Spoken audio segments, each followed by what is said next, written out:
Suatu saat nanti kita di mahsyar itu kan perilaku kita disyuting Allah, direkam, video kamu itu direkam.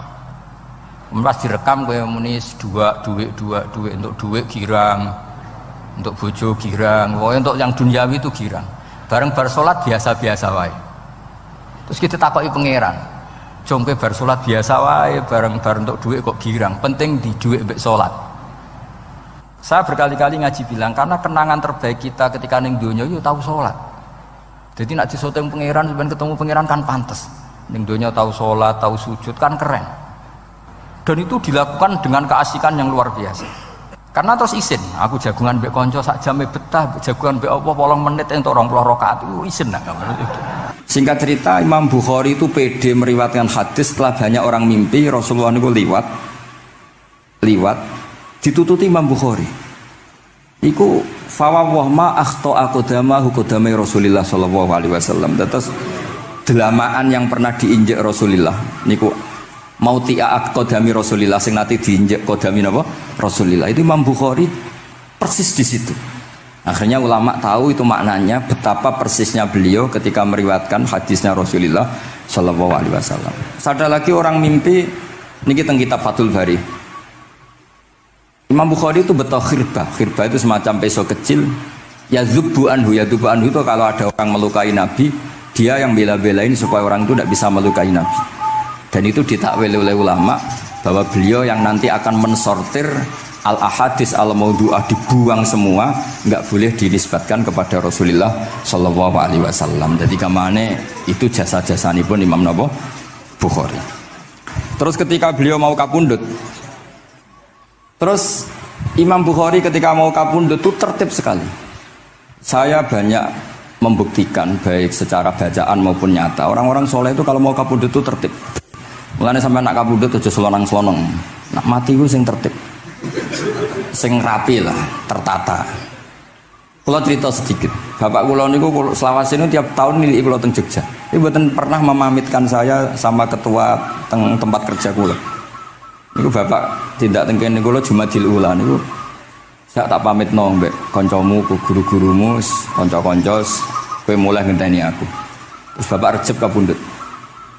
Mbah Mun juga gitu, saya menyaksikan sendiri mau kapundhut itu uang dititipkan Gus Subab, iki aku nak balekno, nak aku ora balik wis bagi dulur-dulurmu. Terus beliau di pesawat ngendikan Gus Yasin, "Tenan dosin aku tahlili." Ternyata di Mekah kapundhut. Itu contoh-contoh kapundhut yang tertib, beretika dan berperadaban. Nah Imam Ghazali luwih parah malih, parah kramate mboten parah masalahnya. Engko mbok potong dadi geger. Niku badhe kapundhut itu tuku kafan piyambak. Tuku kafan. Terus kanca-kanca sing perjalanan 3 hari karena dulu enggak ada pesawat. Ora ono WA. Niku diundang. Tolong dinongkas ning nggonku ya. Ketika beliau kapundhut itu orang yang perjalanan 3 hari gak ada yang terlambat. Ditakoki, kenapa kamu gak terlambat? Saya sudah diundang 3 hari yang lalu. Nanti aku tuku kafan terus badhe subuh sholat terus piyambake cara Jawa nggih agak selonjor terus adike diceluk ali ya bil kafni aku jupukno kafanku. Terus diambung terus beliau ngendikan alar ridho bil intiqal ila malikil mulki pun kula ridho pindah teng alame jenengan Gusti, maksudnya kapundhut. Ya terus kapundhut. Jadi adike ora ribet tuku kafan, ora ribet tuku. Saiki ya ana persiapan tapi gaya-gayaan untuk kuburane wis digawe. Terus gaya mergo larang kawasane iku elit. Niku mboten keramat ning sembrono niku. Lah Imam Bukhari nggih ngoten badhe kapundhut tuh wali-wali angkatan beliau ku dipeni. Desane piyambake jenenge Khortangka, napa bacane Khortanak mboten ngerti. Pokoke kawasan Uzbek karena itu ejaan Soviet. Sauni-unimu lah bawa waca Khortangka, cek Khortanak, cek apa ngono lah. Sing maca penting aja bawa waca Demaan karena tulisannya kok sik. Niku wali-wali ngipi ketemu Rasulullah teng pagar desa, teng pojok, teng pintu gerbang. Wali-wali tanya, "Ya Rasulullah, kenapa engkau di sini?" Antaziru Muhammad bin Ismail. Aku ngenteni Muhammad bin Ismail. Apa tak jak bareng. Terus wali-wali ini tangi krungu kabar Imam Bukhari kapundhut. Nama beliau kan Muhammad bin Ismail. Jadi akhirnya wali-wali ngerti. Jadi ya badhe kapundhut iku ditunggoni Rasulullah sallallahu alaihi wasallam. Kula waca nggih, tak waca Arabe. Engko nak mboten paham nggih muni amin amin niki semuanya. Mboten santai mawon sampean. Kula niki mumpung dadi wong saleh mergo nderekaken kersane Habib Bidin. Ya kadang saleh kadang ora, nek ora saleh ya istighfar wis gampang. Urusan mbek pangeran niku gampang. Ribet urusan mbek manusa. Wis njuk sepuro iku cek kadang gremeng ya. Tapi ora usah kaget ya apike manusa kalah apik mbek pangeran. Pangeran wis Ghafur kok manusa kok Ghafur ketok ya ora lah wis biasa wae ngoten. Gampang urusan mbek pangeran ya. Ya cara kaidah fikih kan ngoten. Haqqullah mabniun alal musamaha. Urusan mbek pangeran iku gampang. Nah, urusan mbek manusa ruwet ya. Sing dawuhe ali niku wis nderene. Niku fakta apa pengalaman ya? Pengalaman apa fakta? Pengalaman. Pengalaman. Niki kanca kula wali ali Ali Al-Habsyi. Nggih boten enten perkembangan mulih mbek kula ya ora jelas ya. Nggih kula waca ya. Akhbarana Muhammad bin Makki sami'tu Abdul Wahid bin Adam at-Tawasis yaqul ra'aitun nabiyya sallallahu alaihi wasallam fi naumi wa ma'ahu jama'atun min ashabi wa huwa waqifun fi mawdi'in fasallamtu alaihi faradda alayhi salam faqultu ma wuqufuka huna ya Rasulullah qala antadhiru Muhammad bin Ismail falamma kana ba'da ayamin balaghani mautuh fanadhartu fa idzan huwa qad mata fi sa'ah allati ra'aitu fiha an-nabiyya sallallahu alaihi wasallam. Monggo nggih nak badhe kapundhut sing tertib nggih. Habib Ali bin Utsman kabari Habib Bidin ya Ali Al-Habsyi ya Muhammad kondo-kondo sik dadi saged takziah nggih. Dadi niki mboten niki ditiru nggih monggo, mboten nggih sae kersane mboten nyaingi Imam Bukhari. Lan kula kadang salah iku ya istighfar, tapi kadang-kadang ya biasa. Nah aku bener terus ora kaya Imam Bukhari, dadi ben salah sithik-sithik ora kepen salah ya tetep salah, sementing gelem istighfar, gelem nak menawa iku dadi tawadhuke kita semua. Tapi yang jelas niku kula suwun kitab ini kitab barokah karena para habaib, para wali semuanya pakai kitab napa? Bukhari. Wau sing didhawaken teng dongane Habib Abu Bakar Segaf Kutub Gresik bahwa ya Allah kita mendengar hadis-hadis yang diriwayatkan Imam Bukhari dan semuanya mengarahkan kita tambah mahabbah kita li taatika untuk taat kepada jenengan. Saya beri contoh satu betapa hebatnya Rasulullah SAW untuk menjaga kenyamanan kita dengan Allah Ta'ala. Misalnya Sayyidul Istighfar yang tadi baru dibaca. Saya berkali-kali bilang mbek wong khusuk-khusuk sing berlebihan. Nah istighfar nuwangis kaya-kaya nasi pendekne mau dosa tok. Sale bar delok wong wedok ning pertolon nuwangis ora barbar. Oke itu bagus karena eling maksiate. Tapi seakan-akan sifati Allah yang ngasih dia maksiat dan hubungannya dengan Allah hanya ditakdir maksiat. Padahal Allah tadi ngasih dia sholat subuh, ngasih dia sholat duhur, ketemu habaib hormat, ketemu kiai hormat. Reputasi Allah yang baik ini enggak dihitung. Si dihitung salah ini.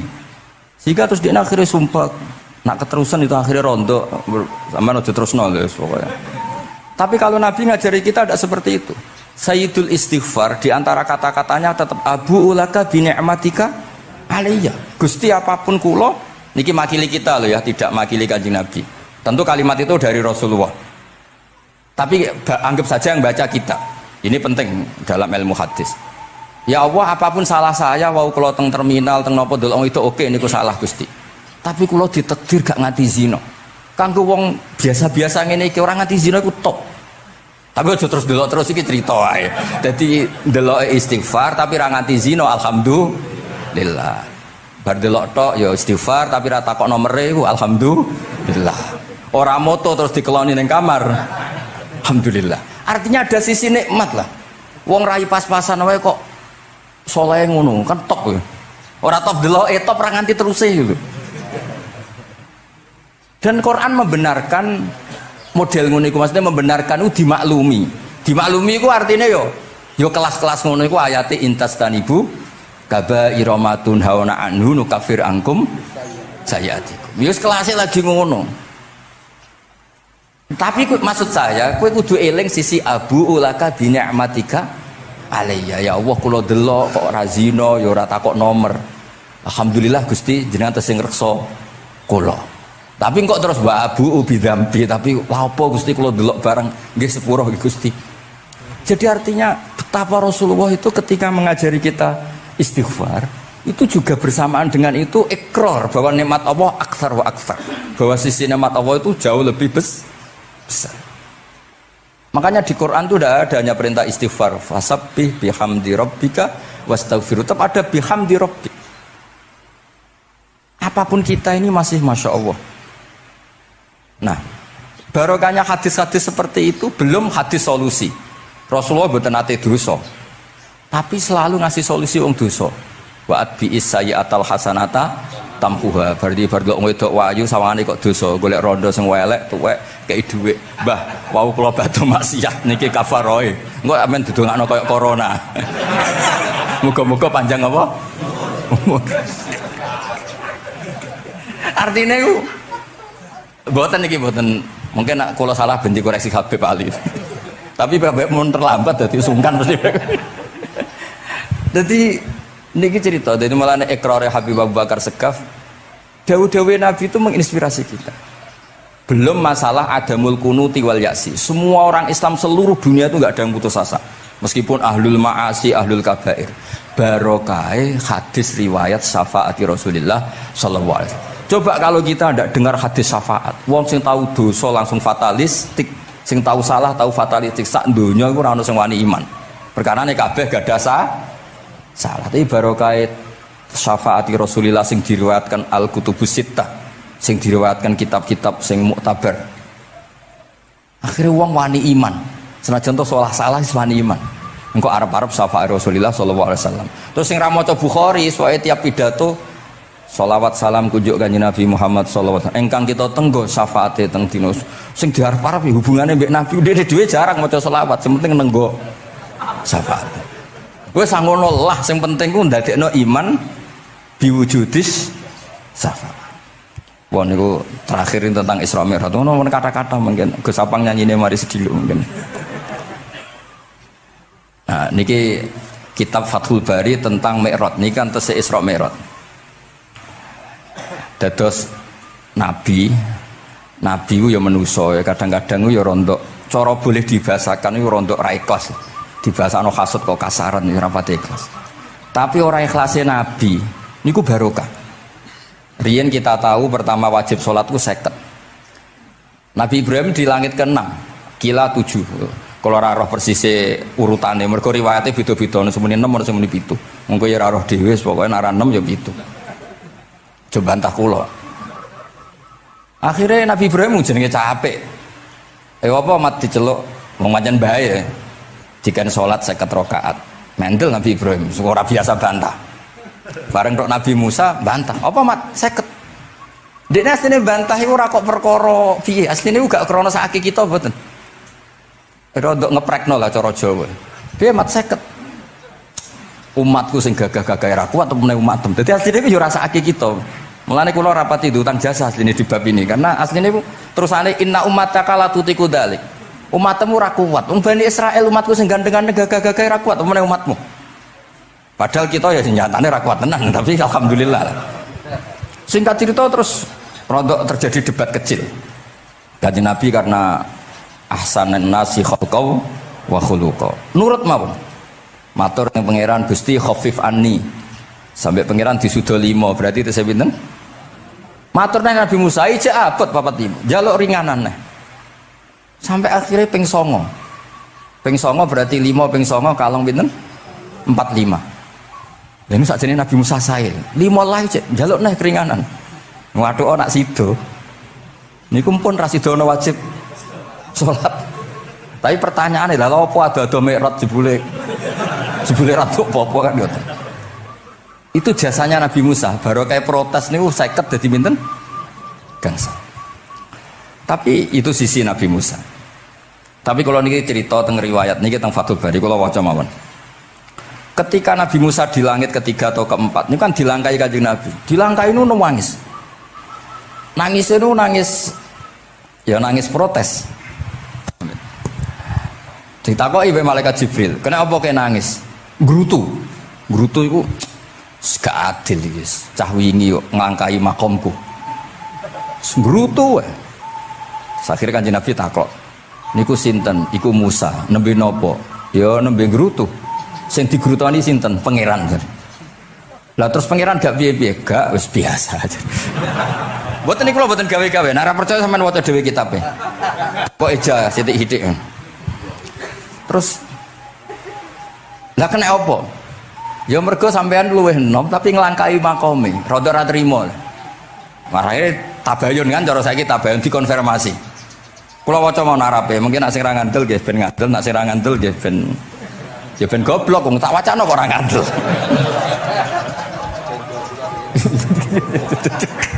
Dari ali.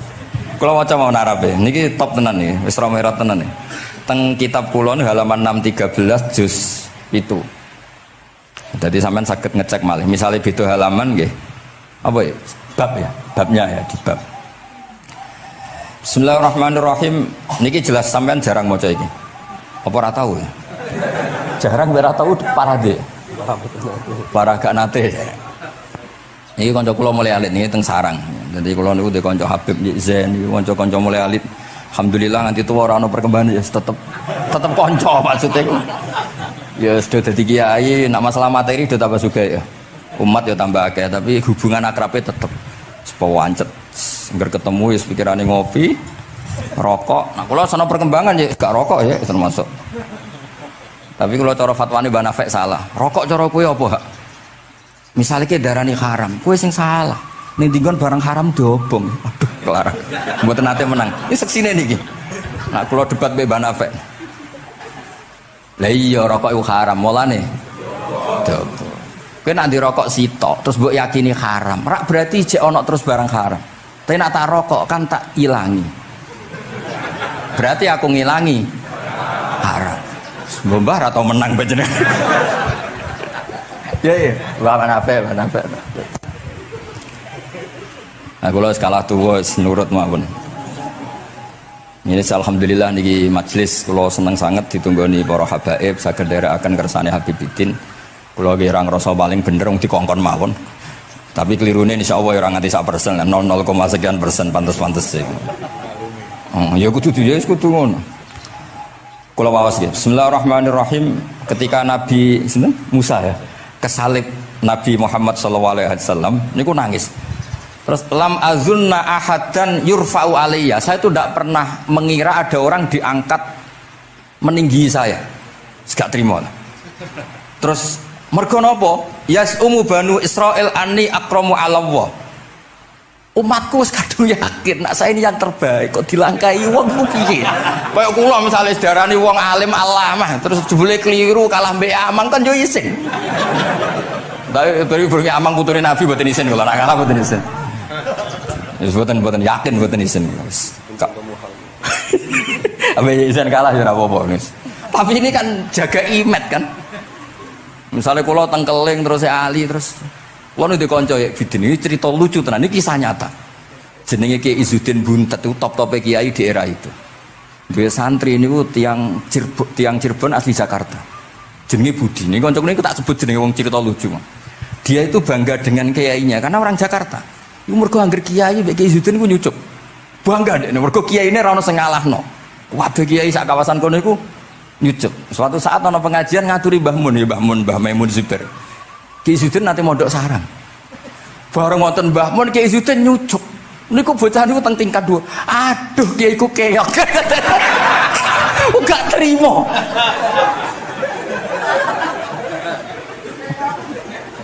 Karena dia ngukur menang kalah ini pakai nyucuk. Mulane kula tak biasakno nak mbek wong sepuh nyucuk, mbek ben tawaduk. Semoga kuwatirku nak ono wis ben santri kula aduh Gus Mbak Kiok wis akeh kelah, sementing tawaduk. Lho akhirnya cah niki niku badhe niku pamit boyong mondok teng sarang. Karena dia tidak ingin punya kiai yang nyucuk. Oleh ini aduh kiaiku keok. Niku kiai ini diceritani guyu ra barbar. Yus, dia aku kalah. Lagi Nabi Musa itu ya Nabi ya manusia. Bareng Nabi Muhammad ngelangkai makome. Ya Allah, lam azunna anna ahadan yurfa'u alayya. Mbok sampean maca yurfa'u bo yarfa'u wis boleh. Sauni-unimu lah. Sementing aja yurafi'u aja yarfa.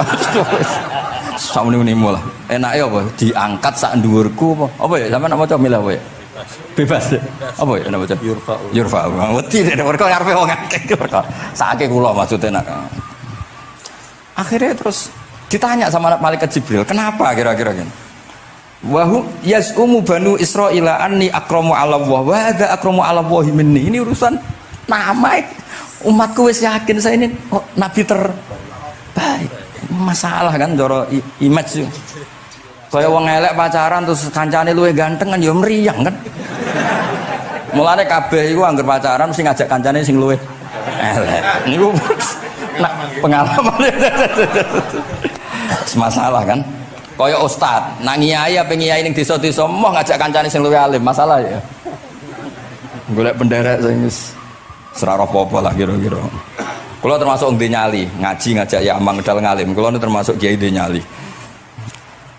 Mbon. Walau kana hadza wahda hana aliyya. Maksudnya nak aku kalah mbek Nabi Muhammad gak apa-apa lah, secara pribadi aku kalah gak apa-apa. Oke. Pancen iki sing dipilih aku kalah gak apa-apa. Walakin ma'ahu ummatuhu wa hum afdhalul umam indallah.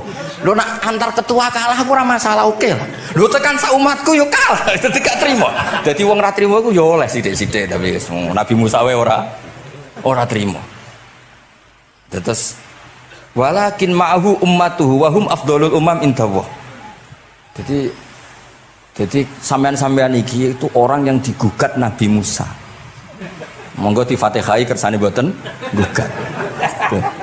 Jadi nak pas kalah mbek Nabi Muhammad itu mohon ikhlas ya, tapi bareng kalah mbek antar umat kalah niku gak trimo. Walakin ma'ahu ummatuhu wa hum afdhalul umam indallah. Lah niki sing lucu. Qala Jibril, hadza Musa. Wa may yu'atibu, kanjeng Nabi tanglet. Wa may yu'atibu, terus sing digumami sapa, sing digremi sapa? Qala yu'atibu rabbahu fika. Lho niki kula maca. Kok nak kurang marem tak seksine ya amang tak kon maca. Yu'atibu rabbahu fika. Qultu wa yarfa'u sautahu ala rabbi. Ning ngarepe pangeran yo wani pahpoh ngono gamane cara Jawa iku. Qala innallaha qad arafa lahu khiddata. Pangeran biasa, nak ngomong ya rada keras ngene dadi pangeran is biasa maklumi. Wa fi riwayatin innahu ya'rifu dzalika minhu. Allah kenal banget. Ini jenis wong protes iku wis kenal banget. Terus, nah ini terus mulai analisis ulama. Qala ulama lam yakun buka Musa hasadan ma'adallah fa innal hasad fi dzalikal alam manzu'an ahadil mu'minin fa kaifa biman istafahu wa ta'ala bal kana asafan ala ma fatahu minal ajri alladhi yatarattab larful. Ini kan analisis walhasil hakikate Nabi Musa mboten hasud tapi ya serapati siap kalah wae dan niku ya normal wae wong manusa. Semoga nak sampean ra siap kalah mbek kula nggih saged maos Bukhari, saged maos Fathul Bari. Nah, misalnya kepeksa ya eling salah ya aja eling bener. Tapi sampean kok nantang Qur'ane nak salah ditulis sito, nak bener ditulis 10. Mulane kalau nak salah ya kira-kira jek duwe 9 lah. Mergi 10 dikurangi pinten? Setunggal. Tapi mboten penting lah. Sing penting niki kula cerita. Kula seneng mboten krana ngrasa paling bener mboten saged nderekaken kersane Habibidin, para habaib, para kiai. Kula posisi makmur diminta kula suwun niki nambahaken mahabbah kita teng Rasulullah sallallahu alaihi wasallam. Apalagi tadi saya minta ijazah Habibidin karena dapat ijazah dari Habib Salim bin Umar bin Muhammad Asgaf. Ijazah dari Habib Abu Bakar Segaf tentang doa Khatmul Bukhari dan tadi doa yang luar biasa. Jadi saya pastikan bahwa kita seperti ini tuh barokahnya riwayat sahihah. Andaikan kita ngikuti riwayat misalnya murtakibul kabirah itu kafir, orang melakukan dosa itu kafir, kayak apa umat Islam akan habis karena semuanya yang pernah salah akan merasa kafir dan merasa repot. Ini barokah ahadisus syafa'ah, barokahnya ya pokoknya akhirnya semuanya punya harapan nanti ketemu Allah itu untuk syafaat. Barokah itu harapan mereka tetap jaga iman, jaga kebaikannya, enak menowo, semua itu bisa menghapus kesalahan. Jadi agama ini selalu datang bawa solusi. Oke, semua manusia kulubani Adam khotoun, semua potensi salah. Al-insan makhluk khoto apa? Tapi Nabi ngasih solusinya. Wa'at bi isayyatal hasanata tamhuha. Atau kalau di Quran innal hasanat yudhibnas sayyi'at. Dan ini membantu kita, menguatkan kita. Bahkan ada beberapa riwayat yang mangkola lewat dakhalal jannah terus macam-macam bahwa inzana wa ini saroko macam. Bukan pernah kita tidak pernah mensyariatkan hal-hal yang buruk, pasti tidak pernah. Tapi jangan pula yang pernah buruk kemudian ditutup pintu tobatnya, tidak seperti itu agama. pintu tobat tetap maftuh sampai matahari terbit dari barat. Terus niki kula maos teng kitab kula niki kersane niki seksine ben loro niki ya amang takkan maca mulya umu bani ben ya ben barokah. Iki mulya umu bani Israil. Yes umu bani Israil. Bener. Bismillahirrahmanirrahim. Qala Musa yaz'umu banu Israila anni akramu 'ala Allah wa hadha akramu 'ala Allah minni. Zada al-Umawi fi riwayatihi walau kana hadha wahdahu hana 'alayya walakin ma'ahu ummatuhu wa hum afdalul umami 'inda Allah wa fi riwayati Abi Ubaidah. Terus ini yang faqala Jibril hadha Musa qultu wa man yu'atibu qala yu'atibu rabbahu fika qultu wa yarfa'u sawtahu 'ala rabbih qala inna Allah قال إن الله قد عرف له حدته وفي حديث ابن مسعود عند الحارث وأبي يعلى والبزار وسمعت صوتا وتذمرا فسألت جبريل فقال هذا موسى قلت على من تذمره قال على ربه قلت على ربه قال إنه يعرف ذلك منه. Innahu ya'rifu dzalika. Ini yang terakhir barokahnya kitab Bukhari juga kita maklumi ya, meskipun sifatnya hanya maklumi. Kalau ada orang satpam, macak satpam sholat, petugas SPBU ketika dengan seragam SPBU gini apa? Sholat. Meskipun kita yakin berpakaian ahsanil ahwal, kados jubah, amamah itu sunat. Kita yakin seyakin-yakinnya. Tapi barokahnya Imam Bukhari, kemudian kita tahu bahwa komunitas kita, pantasnya penjaga SPBU macak piye, penjaga napa Indomaret itu macak piye, satpam pancene macak piye. Terus ketika kalau sholat itu piye? Ini saya beri contoh. Bismillahirrahmanirrahim. Ini halaman 75 di bab sholat kitab Bukhari juz 1.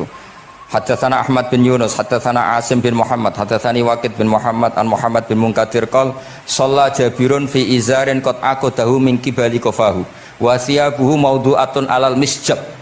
Qala lahu qailun tusalli fi izarin wahid qal innama sana'tu dzalikal yarani ahmaku misluk wa aina ma kana lahu saubani ala ahdi Rasulillah sallallahu alaihi wasallam. Jadi Jabir itu salat sarungan tok, ora klambenan, ora nganggo kethu, ora nganggo popo, kak sarungan tok ditalekno gulune. Lah era tabi'in wis salate wis resmi-resmi. Lho jenengan sahabat kok salat ngoten. Ben wong koyo kowe roh, nak salat ngene iki wis sah. Nah barokahnya itu kita ngerti auratul rajul itu kayak apa? Andai kan tidak ada peristiwa itu, maka pakaian yang dipakai Nabi dan sahabat dikira syarat sahnya sholat, sehingga semuanya harus seragam seperti itu.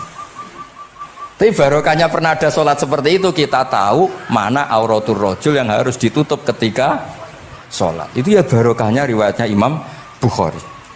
Terus beliau meriwayatkan qalat Ummu Hani iltahafan Nabi sallallahu alaihi wasallam bisaubin wa khalafa baina tarafaihi ala atikaihi. Terus ini ada riwayat lagi an Umar bin Abi Salamah annahu an nabiyya yusalli fi saubin wahid fi baiti Ummi Salamah qad alqa tarafaihi ala atikaihi. Oke, jadi kita sepakat sholat yang baik pakai ahsanis siap, pakai formal, tapi tetap ada standar siapapun boleh sholat dengan pakaian yang asal nutupi aurat. Barokahnya ada riwayat seperti itu. Lagi-lagi riwayat ini berkah sekali. Makanya kalau matur nuwun sangat dan sangat hormat adat-adat para habaib yang selalu khataman Bukhari, adat-adat kita yang selalu baca kitab-kitab madaih, kitab-kitab semuanya kita harus syukur, semuanya itu mengawal mazhab ahli sunnah wal jamaah. Dan saya baca seperti ini, kenapa saya bawa kitabnya, biar yang punya kitab bisa nyari di kitab masing-masing. Semoga hanya beda halaman, bukan saya punya Bukhari sampean punya kitab yang enggak Bukhari.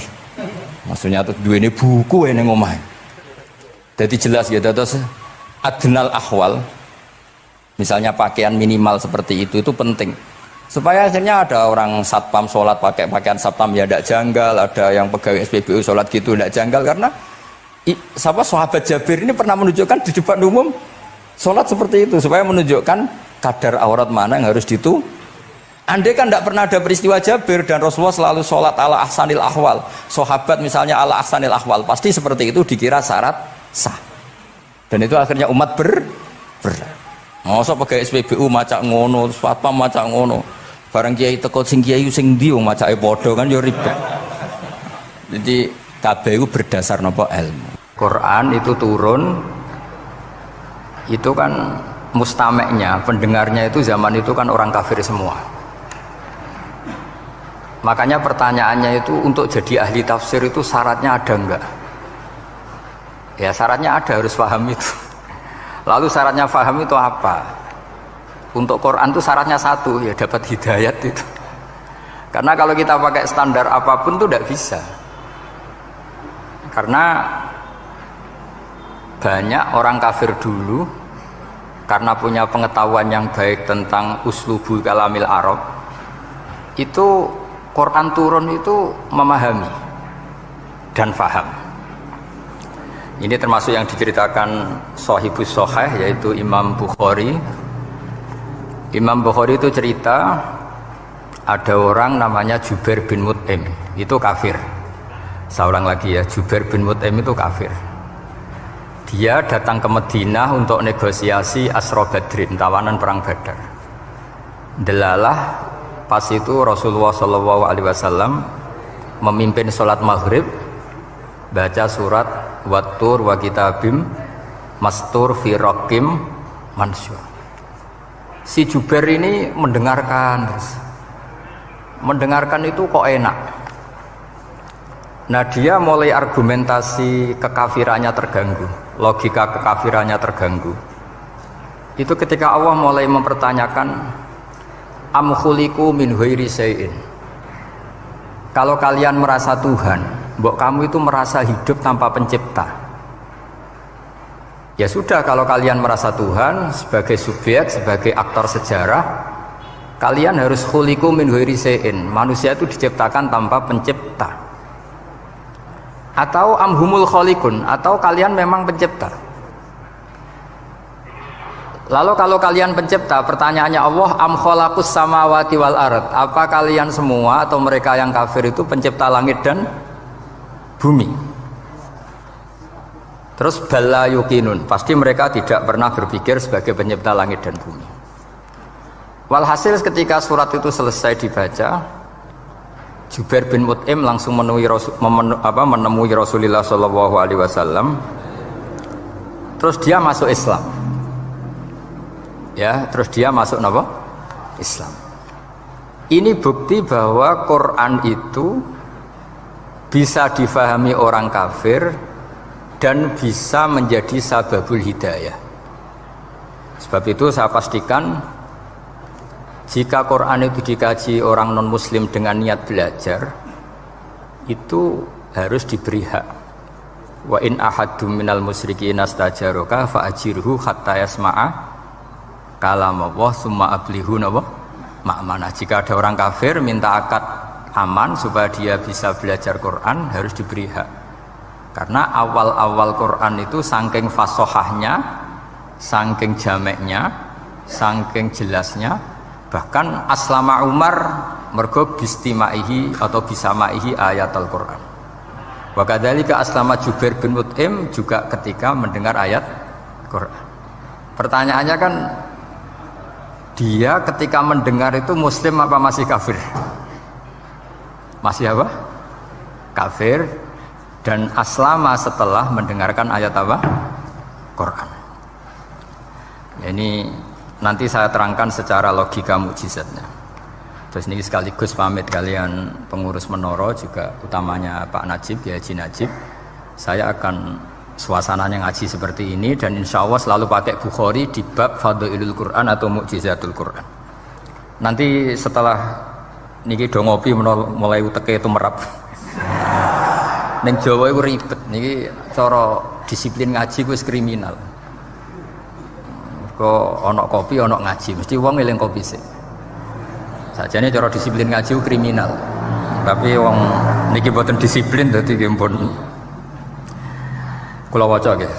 Bismillahirrahmanirrahim. Ini cerita Islamnya Jubair bin Mut'im. Yes, di Bukhari saya juz 3 halaman 193, kalau di Fathul Bari juz 9 halaman 583. Ini nanti ngaji sampai jam 3. Nanti jadi kalau jam 3 top.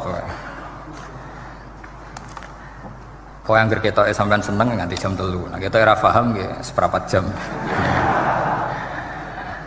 Nggih, haddatsana al-Humaydi, haddatsana Sufyan, qala nggih qala haddatsuni 'ani Zuhri an Muhammad bin Jubair bin Mut'im an abihi.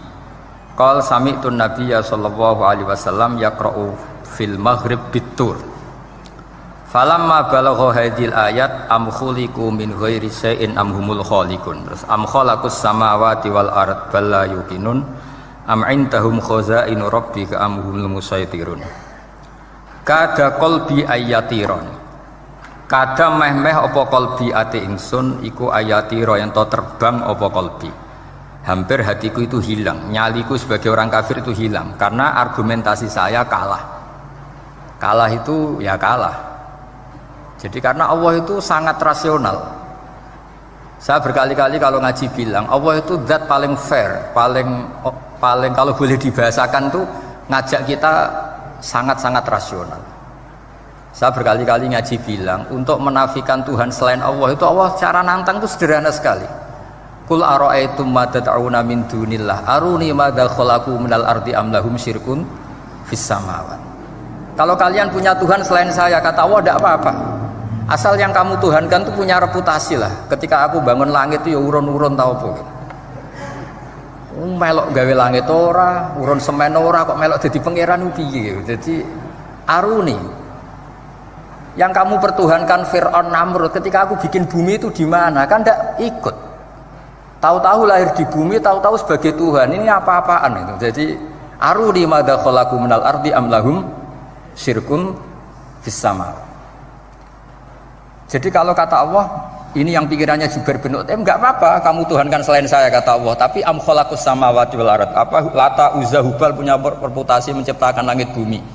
Enggak kan bala yuqinun. Lalu Namrud, Fir'aun dan sebagainya am khuliqu min ghairi syai'in. Apa mereka itu lahir sendiri tanpa pencipta? Enggak juga kan?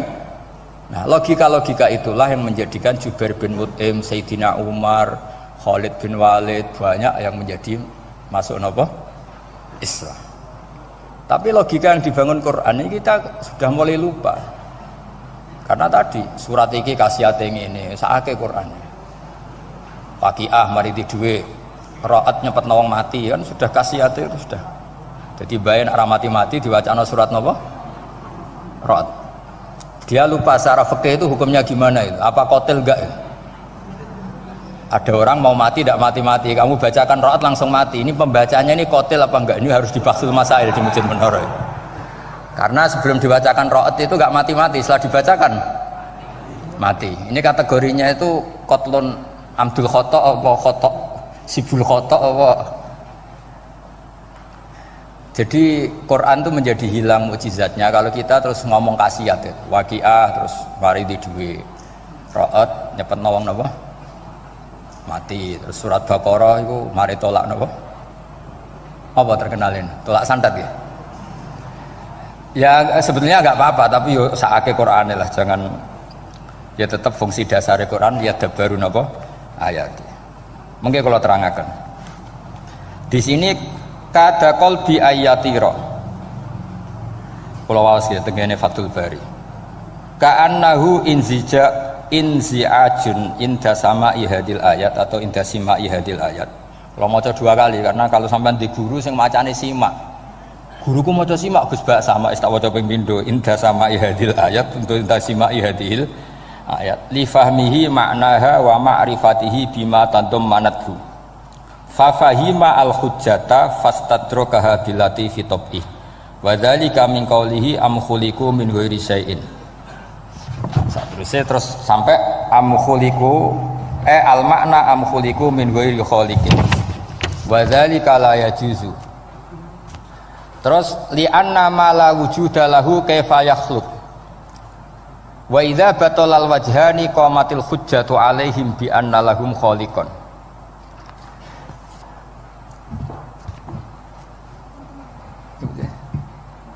Wah, aneh-aneh. Dan di kegiatan ya biasanya. Lah wis mulang orang ngrungokno ora noto mix pokoke. Jadi Islam itu orang harus punya amilus sholihat. Jadi nak gak mulang yang ngrungokno, nak orang yang nonton apa? Islam itu gampang. Begini ya kalau terang nggih, mboten sing sampean kulino argumentasi Quran. Ketika Allah menafikan Tuhan selain dirinya, saya ulang lagi, ketika Allah ingin menafikan Tuhan selain dirinya, sebenarnya argumentasinya itu gampang sekali. Kita tahu di awal juz 6 misalnya qul ara'aitum ma tad'una min dunillah, ara'aitum di tafsir-tafsir akhbiruni. Coba saya kasih tahu ara'aitum bima'na napa? Akhbiruni. Coba kasih tahu saya. Kalau mereka itu Tuhan, apa reputasinya? Aruni, tunjukkan ke saya. Madza khalaqu minal ardi. Ketika aku menciptakan bumi itu mereka urun apa? Fir'aun lahir di bumi, Namrud di bumi, Nabi Isa di bumi. Semua yang kamu Tuhan kan lahir di bumi. Lalu ketika bumi diciptakan, kontribusi mereka itu apa? Mbok kalau yang merasa jadi Tuhan tuh mbok yo gawe lah urun gitu. Gampangane iku yo wong iku ana kualifikasine. Nek dadi kiai iku yo tau mutolaah.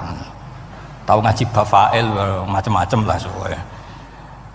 Nak dadi wong sugih iku syaratnya ya diwarisan atau pekerja keras. Kan kabeh ono syarat. Mosok dadi pangeran tanpa kualifikasi. Dadi presiden yang menang di pemilu ini. Ini jadi Tuhan kok tidak punya reputasi aruni madza khalaqu minal ardi am lahum syirkun fis samawat. Kok jadi Tuhannya bumi ya reputasinya menciptakan bumi. Lah Jubair bin Mut'im itu orang kafir, saya ulang lagi orang kafir. Terus Allah membombardir dengan argumentasi am khalaqus samawati wal ard. Yang kamu tuhankan apa menciptakan langit bumi? Am khuliqu min ghairi syai'in, apa yang kamu tuhankan itu wujud begitu saja tanpa pencipta. Wos pokoknya dibombardir gitu. Sampai beliau tidak kuat akhirnya matur Rasulullah asyhadu alla ilaha illallah wa annaka rasulullah. Jadi dulu itu mukjizatnya Quran itu orang kafir saja tahu. Saking dahsyatnya, logika yang dibangun itu saking dahsyatnya. Dan itu murni argumentasi ilmiah, bukan jimat, mboten. Terus diwaca sakmene ambek poso, iku mboten enten ngoten riyen. Yes, pokoknya memang ilmiah. Saya punya sekian contoh. Sampean boleh nggak percaya, tapi kebangetan ora percaya. Dulu di antara sifatnya Rasulullah, saya sering ya kadang-kadang ya kepengen emosi lah, wong dikandani pangeran kok angel ra karuan. Tapi dulu para nabi itu disifati Allah qad ja'atkum bayyinatum mir rabbikum. Orang-orang kafir dulu disalahkan Allah karena sudah ada bayinah. Bayinah itu kebenaran yang ketok welo-welo, begitu jelas.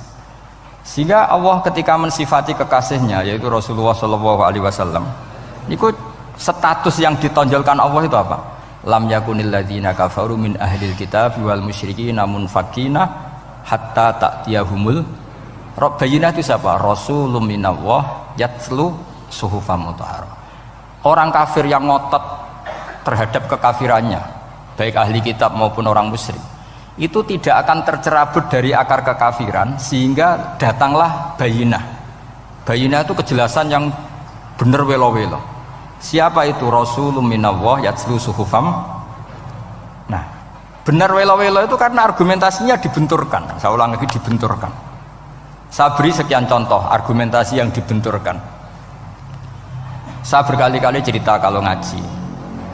Lama sekali, ya saya ulang lagi, lama sekali cara berpikir orang kafir, entah kafir Cina, entah kafir Quraisy itu sama. Di mana-mana Tuhan itu penyelesai problem. Pikiran mereka, kalau problem itu banyak ya Tuhannya harus banyak. Makanya ada dewa petir, dewa dewi keberuntungan, macam-macam. Di orang kafir jahiliyah juga sama. Ini Tuhan spesialis hujan, ini Tuhan apa, sesuai fungsinya. Sehingga ketika Rasulullah itu datang membawa konsep satu Tuhan, mereka protes. Disebut aja'alal alihata ilahau wahida inna hadza la syai'un ujab. Masa Tuhan satu, padahal problem kita ini banyak. Inna hadza la syai'un ujab, ini aneh. Tapi Nabi secara telaten adu argumentasi. Kalau kamu sebagai pembantu, sebagai budak, lalu majikan Anda banyak, semuanya punya perintah yang beda-beda. Kamu suka apa enggak? Ya tidak suka Muhammad.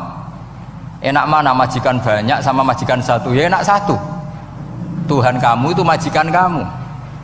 Kalau Tuhan kamu majikan kamu, kalau Tuhannya banyak, perintahnya beda-beda, habis kamu. Ya sudah amat, Tuhannya satu saja. Itu namanya bayinah. Bayinah itu argumentasi yang enggak terbantahkan. Nah, itu yang disebut hatta ta'tiyahumul, itu disebut daraba wa mathalar rajulan fihi syuraka mutasyakisuna wa rajulan salamal lirajul hal yastawiyani masalah alhamdulillah. Jadi ketika mereka dijak argumentasi, oke mat, kalau majikan banyak itu gak enak, enak majikan satu. Wa rabbukum sayyidukum, Tuhan kamu itu majikan kamu, maka enak satu. Oke Muhammad, kita terima konsep itu. Alhamdulillah akhirnya mereka Islam. Nah sekarang enggak, berjuang ngamuk ya. Dijak logika itu rapati gelem. Nah, begitu juga tentang syarik. Saya berkali-kali kalau ngaji cerita, saya sebagai manusia mungkin atas nama hati saya sering tidak ikhlas, tapi atas nama ilmu itu saya ikhlas terus, nggak pernah ada ikhlas atas nama ilmu ya. Saya beri contoh, sampai aku pengen ikhlas permanen, meskipun aku sepotonganmu ya ikhlas, tapi ini kan latihan, jenenge latihan. Nah ini saya beri contoh, nanti setelah pulang ngaji ini pasti ikhlas secara ilmu paling enggak. Ya saya ulang lagi secara, nah hati itu roh hati banyak kepentingan lah jenenge hati. Lama sekali kita ikhlas mengatakan ini putih, ya kan? Kertas ini putih apa hitam? Putih. Kamu ikhlas gak? Ikhlas kan? Gak ada yang bayar kan? Kamu mengatakan putih kan gak tak bayar. Terus peci saya ini orang pasti sepakat ini hitam. Dan lama sekali orang mengatakan ini hitam tanpa ada yang gaji.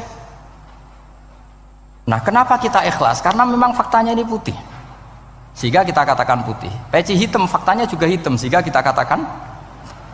Pertanyaannya, kenapa ketika Allah kamu katakan Tuhan, kamu udah ikhlas? Padahal kamu mengatakan ini putih-putih, gak ada yang gaji juga mau. Alasannya apa? Karena ini fakta. Gitu. Sekarang Allah Tuhan itu fakta apa enggak? Fakta. Loh kenapa untuk mengatakan Allah Tuhan kamu nunggu opah? Loh itu ngawur tau cara ilmu. Boten ngawur boten. Ngawur kan? Harusnya kalau mengatakan fakta itu yang ikhlas. Putih kita katakan putih, hitam kita katakan hitam, meskipun nggak ada yang bayar. Nah itu ilmu. Maka kalau kita dengan ilmu nyembah Allah mesti ikhlas. Ya Allah memang kau Tuhan ya tak sembah. Atas nama ilmu loh, saya ulang lagi, atas nama. Tapi kalau atas nama hati, Gusti nggih nyembah nggih nyembah lah Gusti nyuwun opah lah. Kalau ini kan maksudnya ku yo piye, jadi ribet. Makanya di bab fakta itu Allah ngendikan waman azlamu mimman abadani li jannatin aw narin laulam akhluq jannatan wala naron alam akun ahlan al-uto'ah. Siapa yang lebih zalim ketimbang orang yang menyembah saya yang karena takut surga atau ingin masuk surga atau takut neraka. Andaikan saya sebagai Tuhan tidak menciptakan surga atau neraka, apa terus saya tidak dituhankan? Umpama pangeran ragai swarga neraka tetap pangeran tora, tetap pangeran kan? Jadi ilmu itu beda dengan rasa, ilmu itu pasti objektif. Nah dulu saya ulang lagi, orang kafir itu dijak begitu itu mau, sehingga ketika mereka Islam hari pertama saat itu juga langsung ikhlas karena logikanya permanen. Saya beri contoh ya. Orang kafir itu kan pernah nganggap fungsi Lata, Uzza, Hubal, Manat itu setingkat sama Allah. Padahal mereka adalah, oleh mereka dianggap syarik, dianggap setara, dianggap mitra, dianggap sederajat dengan Allah. Sehingga mereka diceritakan Allah balhum qaumu ya'dilun, mereka komunitas kaum yang menyamakan selain Allah dengan Allah. Padahal gak mungkin kan, selain Allah setara dengan Allah kan gak mungkin. Wiku dulu lan nerangno kangelane sak pole. Cara gurune kuwi. Iki gurune Kanjeng Nabi Muhammad sallallahu alaihi wasallam. Iku nerangkan sekali itu orang kafir paham semua dan semuanya masuk Islam. Itu hebatnya bayinah hatta ta'tiyahumul bayin. Nabi cara nerangkan diajari Allah begini. Misalnya saya kerja keras, kemudian beli Innova. Ya atau adol warisan beli Innova. Kemungkinannya kan kerja keras atau warisan. Utawa ngerayu mertua kelar tuku Innova, kemungkinan itu sing rodok dake itu jalur pintas ngerayu mertua lewat bojone maksudnya semacam-macam lah. Apapun itu ciri khas pemilik itu nggak ingin orang lain itu setara dengan dia. Kue kerja keras nabung puluhan tahun beli Innova, kemudian teman kamu udah ikut beli, cara menguasai Innova itu sama dengan kamu. Nak nyiler atau pamit atau bensin ini sok enak ide. Kue mangkal gak kira-kira? Kamu punya rumah, sono wong mlebu slonang-slonong kayak pemilik, kamu mangkel tak? Mangkel. Nah, Allah cara membuat tamsil itu ya begitu. halakum mimma malakat aymanukum min syuraka'a fi ma razaqnakum fa antum fihi sawa takhafunahum ka khifatikum anfusakum. Coba kalau kamu punya barang, kata Allah, kamu punya barang, punya sesuatu dan itu milik kamu karena kamu yang beli. Kemudian ada orang lain yang cara memilikinya sama dengan kamu, mau nggak kamu seperti itu? Ya tidak mau Muhammad, ini milik saya kok ada orang lain yang merasa setara dengan saya, tidak mau saya. Kalau orang lain mau pinjem ya harus ngemis-ngemis lah, harus dodok-dodok. Ya seperti itu Allah itu bumi itu yang menciptakan Allah sendiri. Kemudian kamu menyertakan orang yang tidak ikut menciptakan setara dengan Allah, ini apa-apaan? Oke Mat, kalau gitu Allah la syarikalah. Jadi itu tamsil apa?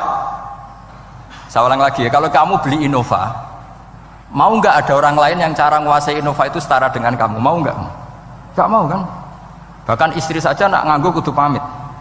Nak lagi nengan, nengan ya oleh. Tapi apapun itu kan tetap saja harus pamit, harus prosedur. Namanya ndak ikut punya. Nah itu kemampuan ini yang mulai hilang di umat Rasulullah. Jadi Nabi itu punya fatona. Fatona itu kecerdasan untuk memberi penjelasan. Disebut orang kafir itu tidak akan infikak, tercerabut dari cara berpikir mereka, munfakin hatta ta'tiyahumul la bayina. Itu siapa? Rasulun minallah yatlu suhufam mutahhar. Jadi Nabi itu kalau memberi penjelasan itu gampang sekali, baik itu penjelasan akidah maupun penjelasan fikih. Dulu di Medina itu abkhosun nasi kailan, orang Madinah itu orang paling curang kalau dagang dulu sebelum Rasulullah datang. Sehingga misalnya mau beli pelem itu mangga itu, pentil ya dihitung pelem. Jadi busron itu kurma pentil ya dihitung kurma. Misalnya kulaan pari hijau ijo wis dituku, padahal urung jelas jadi padi. Nah nanti kalau kena badai angin ya sudah, apa itu uang itu nggak kembali. Ketika Rasulullah datang, Nabi mau tanya, "Cung tuku apa?" Tumbas pelem. Sekarang satu pohon pelem dituku 2 juta, itu rego pelem tak rego pentil. Mbak sampean jawab ya? Pentil kan gak ono regane, sakmene niku. Ndak ketika dibayar 2 juta itu rego pentil apa rego pelem? Pentil lho mboten. Ketika pentil sakmene dituku 2 juta satu pohon itu rego pelem tak rego pentil? Pelem kan? Sekarang faktanya pentil apa pelem? Pentil. Makanya Nabi terus tanya, "Kul ara'aitum in mana'allahu as-samrah fabima yastakhilu ahadukum mala akhi." Banyak tak apa loh hadis-hadis. Andai kan nanti pentil ini kena angin, kemudian 2 juta itu bayari apa coba? Diarani bayari pelem rantuk pelem, dibayari pentil itu regane 2 juta, wong dipangan yo ora kena.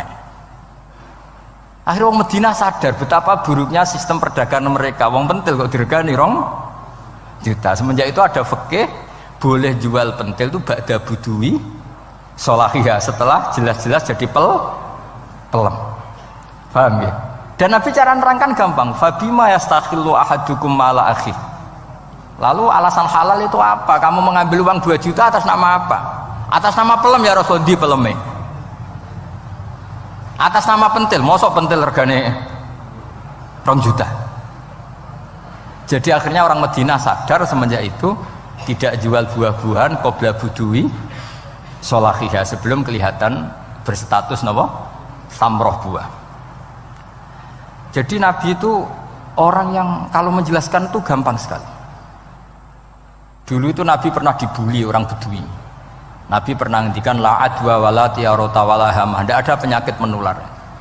Ya ada orang Bedui itu iseng itu ya iseng. Ada unta gudiken dijejero unta waras, akhirnya sing waras melok gudiken. Si Bedui ya rada kurang ajar. Rasulullah ditimbali, ya rada kacau ngene. Alhamdulillah gak wong kudus nih. Ya Rasulullah, katanya engkau tidak ada penyakit menular. Ini onta ini tidak gudiken, tak jejeri yang gudiken ikut gudiken. Terus Nabi banget pinter ya. Dikira Nabi itu kan kalah ya. Nabi jawabannya enak. Faman a'dal awwala. Semua rawi membaca al awwala. Faman Fam mongko te sapa ada maringi nular sapa man al awala sing pertama. Ya nek iki jarimu ketularan iki, lha iki ketularan sapa? Sing pertama gudiken. Wah iku asli lah ya maksudku ya sing iki. Jadi Nabi itu gak pernah kalah kalau argumentasi. Nah sekarang banyak umatnya Nabi, tambah soleh itu tambah rapati iso mikir biasanya. Makanya Mbah Mun terkenal bikin jargon zada khuzuan zada jalan ini. Karena kemampuan fatona itu juga harus diwaris. Saya beri contoh, ini ngaji hujjah, ini masih ngaji tentang Quran. Biar kamu tahu kualitas Quran itu mukjiz betul. Ini tak bacakan dua kitab yang permanen itu Bukhari. Saya bawa usul fikih yang dikarang Abu Bakar Al-Baqilani, gurunya Imam Haromen. Jadi mbah gurunya Imam Ghazali. Imam Ghazali ngaji Imam Haromen, Imam Haromen ngaji namanya Syekh Abu Bakar Al-Baqilani. Itu orang top, orang terkenal sekali. Itu ngarang kitab namanya I'jazul Quran, itu yang dipakai hampir semua ulama itu. Saya pernah belajar itu pas musim haji. Saking sakralnya kitab itu tak baca berkali-kali pas musim haji, I'jazul Quran. Orang kafir itu kan otaknya sudah error, tapi kandanannya angel. Dan itu kalau kita salah ngelola argumen itu bisa kalah ya. Saya beri contoh ya. Ketika Nabi Musa memaklumatkan sebagai nabi, itu Fir'aun tanya, "Wama Rabbul Alamin?" Lalu Tuhan Rabbul Alamin itu siapa? Jawabnya Musa ge normatif, Rabbus samawati wal ard, yang nuhani langit dan bumi. Fir'aun enak aja gampang. Ma'alim tulakum min ilahin ghairi. Saya jalan-jalan kemana-mana yang dituhankan di bumi saya, berarti ya saya Tuhan. Soal kemungkinan Tuhan di langit, terus Haman dipanggil. Haman itu arsitekturnya Fir'aun. Ya Haman ibnili sorkhal ali abluhul asbab samawati fa'attali'a ila ilahi Musa. Haman bikinkan piramida yang tinggi supaya saya bisa melihat Fir'aun. Tuhannya siapa? Musa. Wa inni la'adzunuhu kadziba. Diulang beberapa ayat. Ada wa inni la'adzunuhu minal kadzibin, itu ada beberapa ayat malah. Musa kan kaget. Oh ini nak piramida dadi Fir'aun munggah mesti ra roh pangeran. Wong sing aku nabi ora tau roh langsung apa santri ta barang ora roh. Ini kan Fir'aun, Musa akhirnya bingung. Jadi misalnya munggah tenan mesti ra roh Allah. Padahal kata Musa, kata siapa Fir'aun? Ibnili sorkhal ali abluhul asbab samawati fa'attali'a ila ilahi Musa. Kemudian saya bisa melihat Tuhannya siapa? Musa. Wah jare Musa, wah prono iki nak munggah tenan tetep ra roh Allah, jare Allah gak ono. Wong Firaun wis kadung geblek. Angger gak roh berarti gak ono. Apa yang dilakukan Nabi Musa? Beralih argumen. Saya ulang lagi, beralih argumen. Ya sudah, definisinya tidak seperti itu. Tuhan definisinya tak rubah. Rabbukum wa rabbu abaikumul awalin. Saya mengerani buyutem. Wah, itu langsung sak majelis separuh itu iman. Wah, ini nak Fir'aun pangeran, buyut-buyutnya rano pangeran. Karena pangerannya datang terlambat. Ini aneh, pangeran dhisik buyute piye? Wong buyute ra pangeran kok putune pangeran. Akhirnya Fir'aun langsung cara Jawa asemane wah entek. Nah, makanya kalau Syekh Nawawi ngendikan, kalau debat kok wis muring-muring wis ra ilmiah. Makanya terus Fir'aun la as'alannaka minal masjunin, tak penjara we. Dia sudah ada ilmiah lagi. Ketika Rabbus samawati wal ardi, Fir'aun masih berusaha ilmiah. Saya kemana-mana dituhankan fil ardi, maksudnya di bumi. Soal kemungkinan di langit, saya nanti bikin bangunan, mau lihat Tuhanmu Musa. Tapi ketika dipojokkan dengan Rabbukum wa rabbu abaikumul awalin, yang nuhani nenek moyang kamu, entek Fir'aun. Waduh, aku di bapak di mbah, mbahku yura pangeran kok putune pangeran. Berarti mbahku tanpa apa?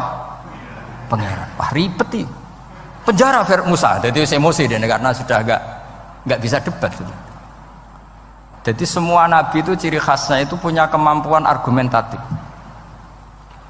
Makanya nabi itu harus fatona, harus punya kecerdasan. Dan itu juga yang dilakukan Quran ketika nafyu uluhiyati ghairillah, ketika menafikan bahwa selain Allah itu pasti tidak Tuhan.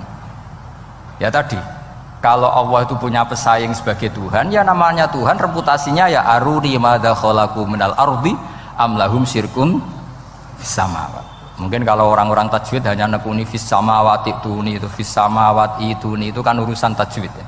Tapi kalau kita yang ahlul makna itu nekuninya kalau merasa Tuhan itu mbok ya punya reputasi. Di antara reputasinya itu ikut menciptakan langit dan bumi.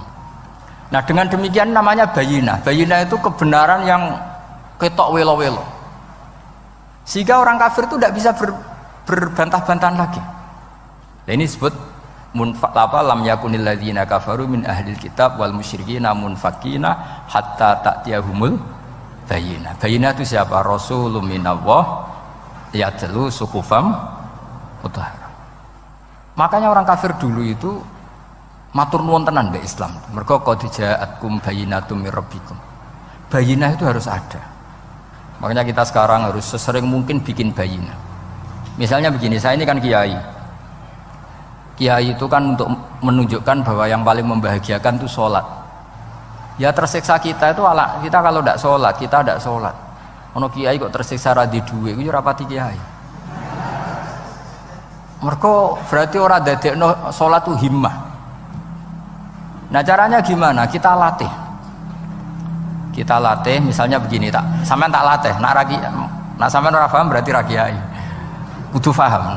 Nak paham berarti wis kiai. Suatu saat nanti kita di mahsyar itu kan perilaku kita disuting Allah, direkam. Video kamu itu direkam.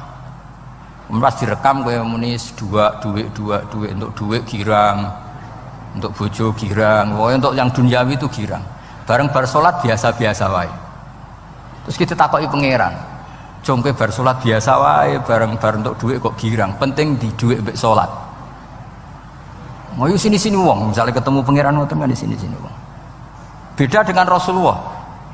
Rasulullah itu anggar radi sumpek nonton mloko ngator ngidul ngaron ngidul sampai ngentikan Arifna ya Bilal, tolong saya kasih istirahat ya Bilal. Ketika Bilal datang ngetuk pintu, ya Rasulullah as-sholat, Nabi terus sempurna karena mau ketemu kekasihnya.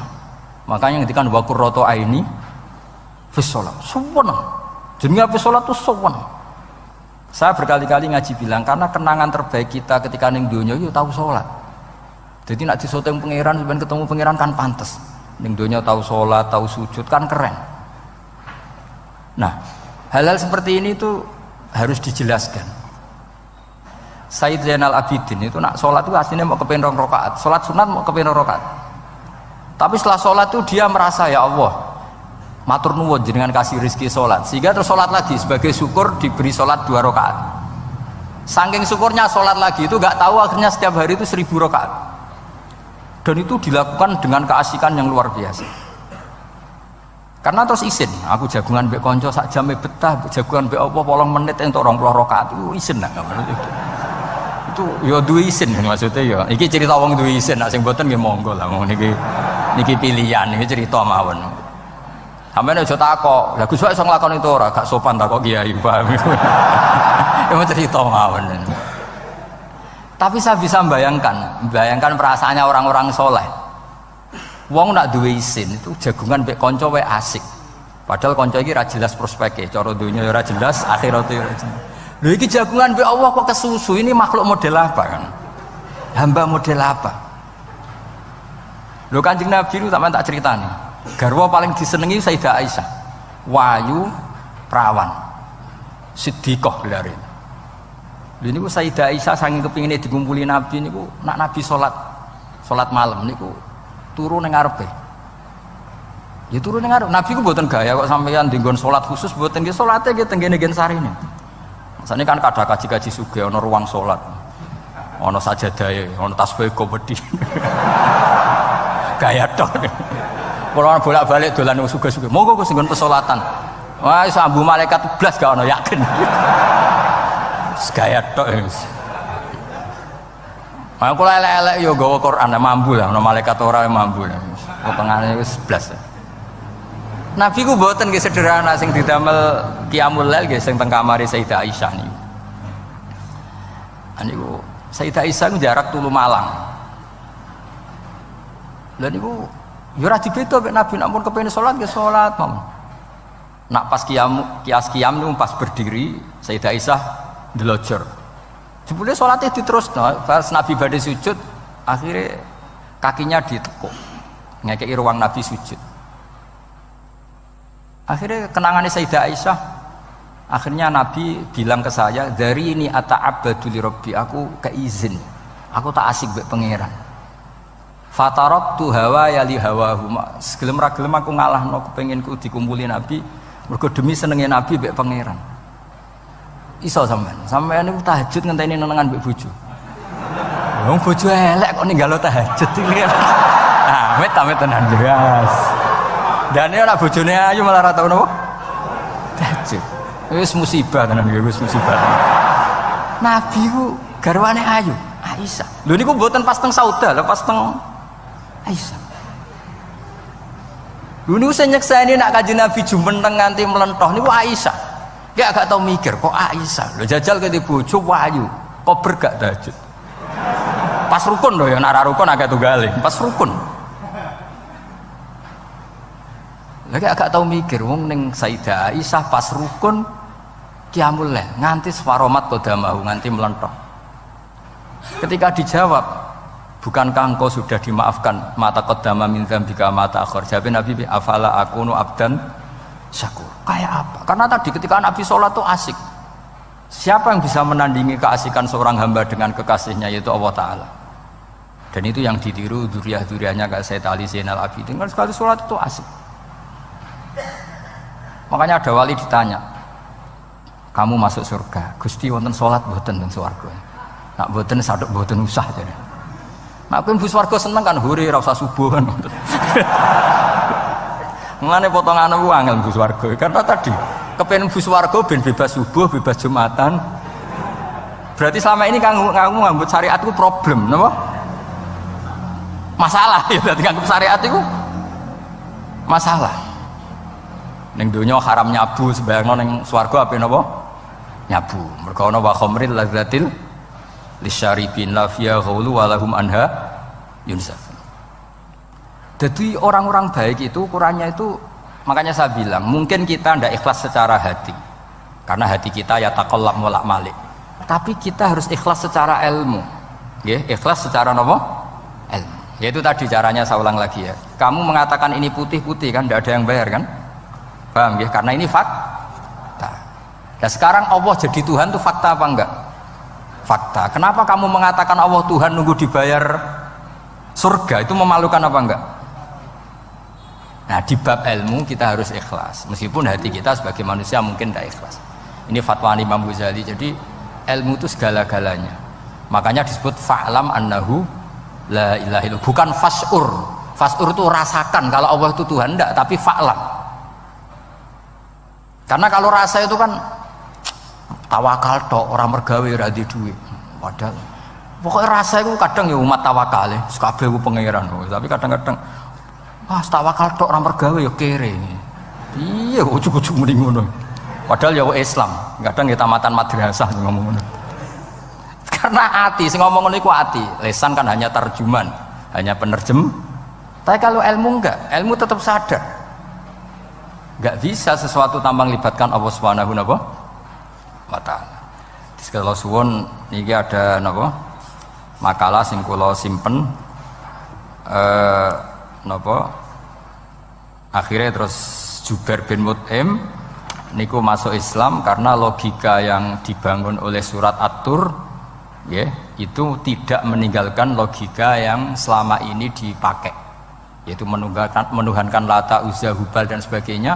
Terus Allah bertanya, yang kamu tuhankan itu apa reputasinya? Am khalaqus samawati wal ard, apa pernah menciptakan langit bumi? Seterusnya dan seterusnya. Akhirnya mereka sadar yang layak jadi Tuhan itu hanya Al-Khaliq sebagai pencipta. Yang tidak pencipta tidak usah jadi Tuhan. Makanya Iqra bismi rabbikal ladzi khalaq. Ya sama ya, Yuhannas u'budu rabbakum. Rabbakum siapa? Alladzi khalaqakum. Jadi syarat pertama jadi Tuhan itu satu, harus berstatus Al-Khaliq sebagai pencipta. Padahal kalau sebagai pencipta pasti selainnya itu nggak mungkin berstatus pencipta. Apalagi pencipta langit bumi, semuanya lahir di bumi. Nah, ini faqamatil hujjah. Kemudian argumentasi Islam ini begitu kokoh, dan ketika kokoh itu tidak akan terkalahkan. Itu disebut bal naqdhifu bil haqqi 'alal batil fayadmaghuhu fa idza huwa zahir. Makanya saya berkali-kali bilang ngaji Quran itu ya harus ada ilmu manteknya, entah berapa kadarnya harus ada ilmu mantek. Saya beri contoh. Di Quran itu ada ayat, ya ada ayat yang bunyinya begini. Kebatilan, ya apa? Kebatilan. Itu diistilahkan Quran itu wa ma yubdiul batil wa ma yu'id. Saya ulang lagi ya. Wa ma yubdiul batil wa ma yu'id. Saya tasrif ya. Abda'a yubdi'u, memulai. Wa ma yubdi'u lan ora iso memulai apa al batilu barang batil. Wa ma yu'id lan ora iso kembali. Kebatilan itu tidak bisa memulai dirinya sendiri karena tidak pernah wujud. Kebatilan itu sesuatu yang nggak pernah punya eksistensi sehingga memulai dirinya aja tidak bisa. Misalnya begini, peci ini hitam. Pernah nggak dibenarkan orang yang mengatakan ini putih? Nggak pernah kan? Pernah nggak terjadi 2 ditambah 2 itu 100? Nggak pernah kan? Sama, uluhiyatul asnam. Saya ulang lagi, uluhiyatul asnam itu adalah amrun sing la yubdi wala wujuda lidzati. Apa status ketuhanannya Fir'aun misalnya, status ketuhanannya Namrud itu pernah terjadi apa enggak? Enggak pernah kan? Nah, makanya Quran istilahkan kebatilan itu memulai dirinya saja enggak bisa. Bagaimana bisa nandingi barang hak? Memulai dirinya aja enggak mungkin. Karena memang enggak pernah ada la wujuda lahu aslam, hakikatnya enggak pernah wujud. Sekarang saya tanya, uluhiyatul asnam, uluhiyatul lat, uluhiyatul uzza, uluhiyatul hubal, uluhiyatul fir'aun, uluhiyatul namrud, semuanya pernah ada enggak? Enggak ada kan? Makanya qul ja'al haqqu wa ma yubdi'ul batilu wa ma yu'id. Barang hak itu nyata dan barang batil itu memulai dirinya saja enggak? Ya enggak mungkin kan? Pernah enggak Fir'aun jadi Tuhan terus dibatalkan Musa? Dari awal ya memang enggak Tuhan, cuma dia agak ngerti kalau enggak Tuhan itu saja kan. Tapi dari awal Fir'aun kan enggak pernah Tuhan. Makanya sekali kul ja'al haqqu mesti wazahakol batil, karena batil ini la wujuda lidzati, batil ini enggak pernah wujud. Lah logika gini harus dibaca dengan mantek. Caranya gimana? Kita harus belajar ilmu logika. Ilmu logika itu begini, kata Fathul Bari, hadil makhlukot, ini kan langit bumi kadung maujud. Kamu bilang bumi ini ada, ya di mana-mana barang ada itu penyebabnya ya sesuatu yang ada. Makanya ilmu tauhid ngajari kita, pertama sifatnya Allah kita sebut wujud, karena hadil maujudat mesti kholaku hal maujud, masa hadil maudak. Makanya kata kita Fathul Bari itu, kenapa Quran itu tidak pernah ngeritik orang ateis? Yang dikritik itu kesalahan Yahudi, kesalahan Nasrani, tidak pernah ngeritik orang ateis. Kata Imam Fathul Bari, idlamu qawamata itu udah imbang, terlalu gak masuk akal, jadi gak dianggap pemain.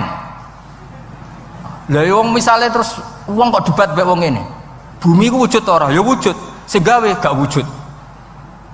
Bumi ana ta ora ana, sing gawe ora ana. Kan ngajak goblok bareng. Maksudnya ku nak goblok ya dikira-kira lah, maksudnya ku nak lumayan kan, misalnya zaman kita mungkin wong Jawa kuno, bumi ku wujud, sing gawe apa? Bae. Kan lumayan, pokoknya sing penting ku ana sing gawe sel.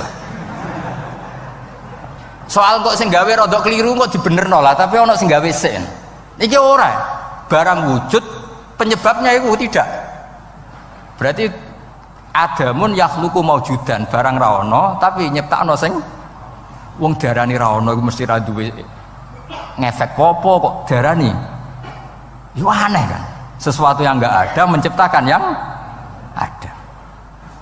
Nah beda dengan agama yang lain, meskipun menyebut Tuhan itu 3 atau menyebut Tuhan itu salah, tapi kan menyebut wujud. Lah iku ana lumayan nih, karek beneri sithik lah.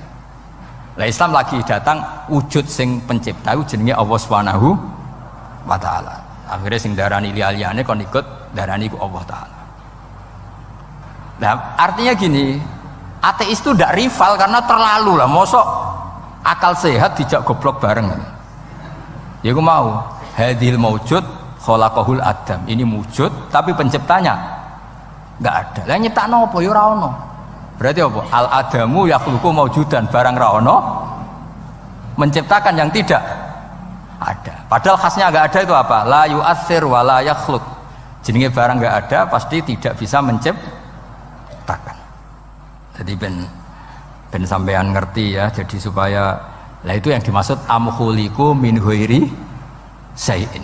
Jadi saya ulang lagi ya, dalam ilmu kalam Sa itu wa indana syai'u huwal maujudu wa sabitun fil kharijil maujudu. Yang dikatakan sa itu sesuatu yang wujud. Jadi kalau hadil maujudat, alam ini ada, pasti penciptanya sesuatu yang ada. Nah, karena pencipta itu ada dan dia pencipta, mau tidak mau harus bersifat qadim. Masa yang menciptakan wujudnya dulu yang diciptakan, maka harus berstatus apa? Qadim. Ya dados kula suwun wae kula insyaallah tetap ngaos ulumul Quran saking kitab Bukhari. Niki cerita-cerita tiyang kafir mendengarkan Quran kemudian faham. Makanya dalam muqaddimah Majmu' yang dikarang sarah-sarah sekarang itu ada 6 doktor dari Al-Azhar ngarang kitab Sarah Majmu'. Karena dulu dikarang Imam Nawawi tapi hanya sampai bab riba. Terus diteruskan oleh 6 doktor dari Al-Azhar. Di antaranya ada penjelasan begini. Islam itu datang dengan hujjah. Wa hadhihi la yukawwinuha as-sayf. Wa innama tukawinuha al-hujjatu wal barohin. Islam itu datang dengan argumentasi dan itu tidak bisa dipaksakan pakai pedang tapi pakai logika. Ya kayak tadi yang saya contohkan, semua nabi pasti ngendikan qad ja'akum bayyinatum mir rabbikum. Bayyinah itu logika yang ketok welo-welo. Di antaranya tadi yang dibangun Rasulullah ketika ngadepi Jubair bin Mut'im, ngadepi Sayyidina Umar, ngadepi Khalid bin Walid dan banyak. Akhirnya aslamu khina sami'ul Quran. Mereka Islam ketika mendengarkan Quran. Karena tadi Quran ini datang dengan argumentasi yang tidak terbantahkan. Makanya di sini disebut di kitab ini, saya bacakan kitab Ijazul Quran karangannya Abu Bakar Al-Baqilani. Halaman 13. Kan di Quran ada ayat begini ya. Fa'aradu aktsaruhum ya. Kemudian ketika Quran turun, itu banyak yang berpaling dari Quran dan itu disalahkan Allah. Berpaling dari Quran itu disalahkan Allah. Kata Abu Bakar Al-Baqilani, ini ilmu usul fikih. Walaula annahu hujjatun lam yadurruhum al-i'radu anhu. Walaysa liqailin ayyaku laqad yakunu hujjatan wa yahtaju fi qauni. Penting kan?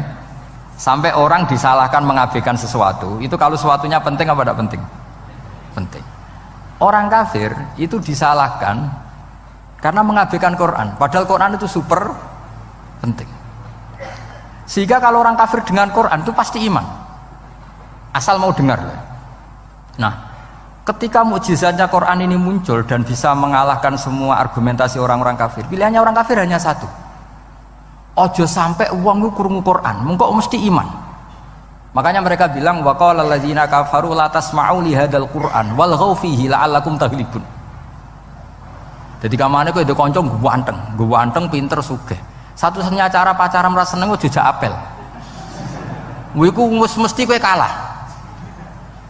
Jadi ayat itu menunjukkan betapa putus asanya orang kafir terhadap kekuatan Quran sampai mereka bilang la tasma'u li hadzal Qur'an. Pokoke penting ojo geman ngrungokno Quran.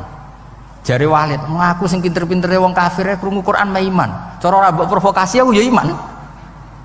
Walid itu musuh besar Kanjeng Nabi, jenenge Walid bin Mughirah. Niku diken ngomentari Quran disewa, cara sakniki disewa. Mane lagi Walid itu disewa mbek wong kafir. Jeke kowe sing ahli balaghah, ahli sastra. Kowe tak sewa kon komentari Quran. Niku ora iso. Orang sekarang dalil-dalil wa may yatawallahum minkum fa innahu minhum. Kalau berkawan orang kafir, maka dia menjadi kafir. Itu kan fatal. Semua nabi ya berkawan orang kafir karena dakwahnya memang sama orang kafir. Lo coba andai kan sampean hafal Quran itu sama teori itu tuh mungkin menyedihkan. Coba istilahnya Quran, wadhkur akho'at wa ila adin akhawum huda wa ila samuda akhawum. Terus semua umatnya yang kafir disebut akhawum. Akhaw itu artinya apa? Saudara. Mereka ya berkawan sama orang kafir.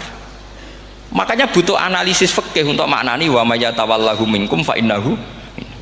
Setelah dianalisis fikih, ternyata semua nabi diistilahkan wa ila madyan akhawum syuaiba wa ila adin akhawum huda. Akhaw itu artinya apa? Saudara. Kalau sama tanya, lalu logikanya gimana? Kata kitab-kitab kan wa in kana dasarin fajanibhu suratan. Kalau ada teman buruk, jauhi. Kalau teman baik temani. Kalau cara usul fikih gampang. Kancanan maling dosa, wong kok kancane maling. Tapi nak dakwai maling. Apik kan? Aku ora ngancani kok dakwai dandani, selesai kan? Ngancani maling elek, nak dakwai maling. Apik. Demenan berodo elek, nak didik apik kan itu seperti itu. Nah, ini penting kalau aturaken. Nah di sini ini makanya NU itu punya sejarah panjang, banyak wali-wali yang jadab, yang coro zahir itu kancanan wong fasik-fasik. Orang syariat bingung, ini wali kok berteman orang fasik. Ya kalau kamu bahasakan teman ya masalah, kalau kamu bahasakan ini binaan. Enggak, sama jawab saja. Kalau dibahasakan teman masalah enggak masalah kan, tapi kalau dibahasakan itu binaan. Selesai kan? Sama, Nabi berkawan orang kafir itu tidak karena berkawan, itu binaan Nabi. Memang Nabi itu jadi Nabi, objeknya adalah mengislamkan orang kafir. Ya berlama-lama Nabi dialek dengan mereka, muasarah sama mereka. Bahkan Nabi diharuskan bersikap baik sama mereka. Itu yang disebut fabima rahmatim minallahi lintalahum walau kunta fadzan ghalidhal qalbi lan faddu min haul. Tapi sekarang itu orang sudah tidak pakai ilmu. Orang-orang radikalisme itu nggak pakai usul fikih. Pokoknya kalau ada ayat terjemahnya gini ya sudah itu jadi madhab. Akhirnya kecelakaan seperti ini. Pokoknya kalau ada ayat faqtulul musyrikina haitsu wajadtumuhum wa khudhuhum wahsuruhum wa'udu lahum kulla marsad. Sudah hafalnya ayat itu saja. Dia tidak mau ngapalkan misalnya qatilul ladzina yuqatilunakum. Ada ayat lagi wa akhrijuhum ya min haitsu akhrajukum. Sehingga ulama kita membagi kafir itu ada harbi, kita musuhi, ada zimmi, ada muahad, ada musta'man. Itu ulama karena tahu tidak semua orang kafir itu harbi, tidak semuanya zimmi, tidak semuanya muahad, tidak semuanya musta'man. Kalau harbi oke, kita perang, kalau zimmi ya kita bina. Kalau muahad ya sesuai perjanjian kita, kompensasinya apa, MOU-nya kayak apa. Tapi apalnya mereka ayat satu tema. Nah celakanya kita yang ngaji di pondok-pondok yang katanya spesialis ingin alim tafsir, apalnya ya satu ayat juga. Wah itu kan satu ayat versus satu ayat, itu ngeri. Makanya kalau sampean tanya saya, ini katanya di acara ini sampean tanya gimana caranya jadi ahli tafsir, saya jawab gampang. Caranya itu hafal Quran, hafal hadis, terus hafal ulumul Quran. Ya misalnya Nadoman ya Faidul Khobir lah. Kalau kitab Nasar ya minimal itu setengah lanya itkon lah. Kalau nggak lanya-lanya amat ya agak lanya. Karena kitab tafsir itu gampang, teorinya itu mudah sekali. Misalnya al-ibratu bi umumil lafzi la bi khususis sabab. Itu sama dengan kayak kaidah fikih. Karena kalau kaidah fikih itu saya itu pernah dibisui kiai itu. Ini kisah nyata itu. Dibisui kiai itu pas basul masail. Dulu saya itu masih sering mau basul masail. Tadi mun pensiun mun mboten niku mun. Dulu saya dengan Gus Zofur putrane Mbah Mun itu sering makili Pondok Anwar basul masail fikih. Tapi tidak tahu ceritanya Gus Zofur jadi dokter tafsir, saya juga kok ya tahu-tahu menekuni tafsir. Lama-lama orang itu lupa status saya yang fakih ya. Makanya saya itu ya kadang eman gitu karena ini status penting juga. Tapi status fikih itu kadang memang menyesatkan. Karena begini, itu dulu pernah ada basul masail itu begini. Ini kisah nyata ini. Ada desainer baju putri untuk putri, anak putri. Kemudian desainer itu menciptakan satu celana pendek misalnya, atau celana seperempat. Dengan desain ini pasti kalau dipakai itu auratnya itu kelihatan. Bagaimana hukumnya desainer ini? Apa termasuk mimman sarro'a as-sayyata? Karena terjadi kasfil aurat. Apa enggak? Rata-rata kalau kiai yang khusus-khusus, yang sepuh-sepuh, desainer itu dosa gara-gara tren pakaian ini wong wedok buka aurat. Tapi kiai-kiai alim yang muda-muda entah saking belingnya, entah saking pinternya tidak tahu. Bilang begini, Pak Yai, yang didesain apa? Ya celana itu. Lalu celana itu fungsinya nutupi apa buka aurat? Ya nutupi. Lu kan lumayan urun nutupi. Kalau haram ya dicopot, lu kan malah parah itu. Bingung kayaknya, sampai bilang gini kan, wah semanis. Itu kan makanya ini guyon ilmiah. Repotnya ngadepi orang alim muda, itu kan mbok gedingi ku ilmiah, mbok senengi fasik.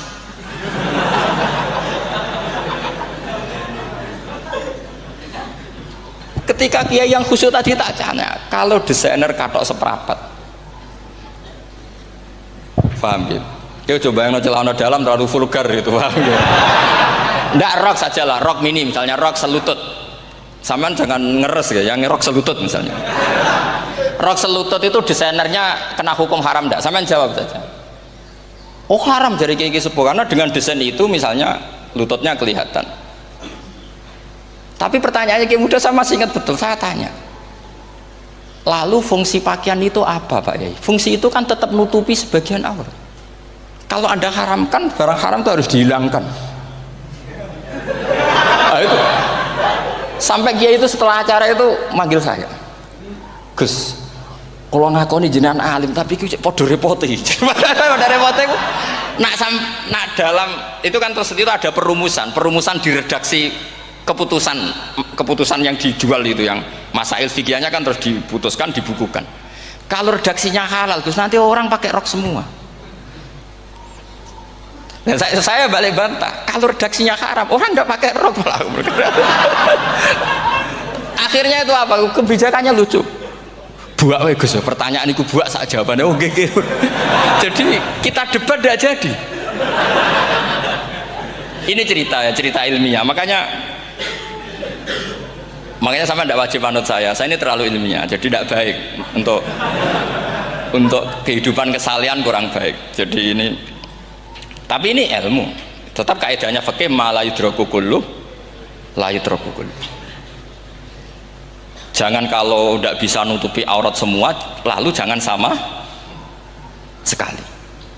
Lunggi kan kaidahnya kan gitu, ma la yudraku kullu la yudraku kullu. Misalnya Anda punya tetangga nggak mau pakai jilbab, nggak mau pakai pakaian muslimah, kamu tidak boleh bilang munisan raklambinan, tidak bisa.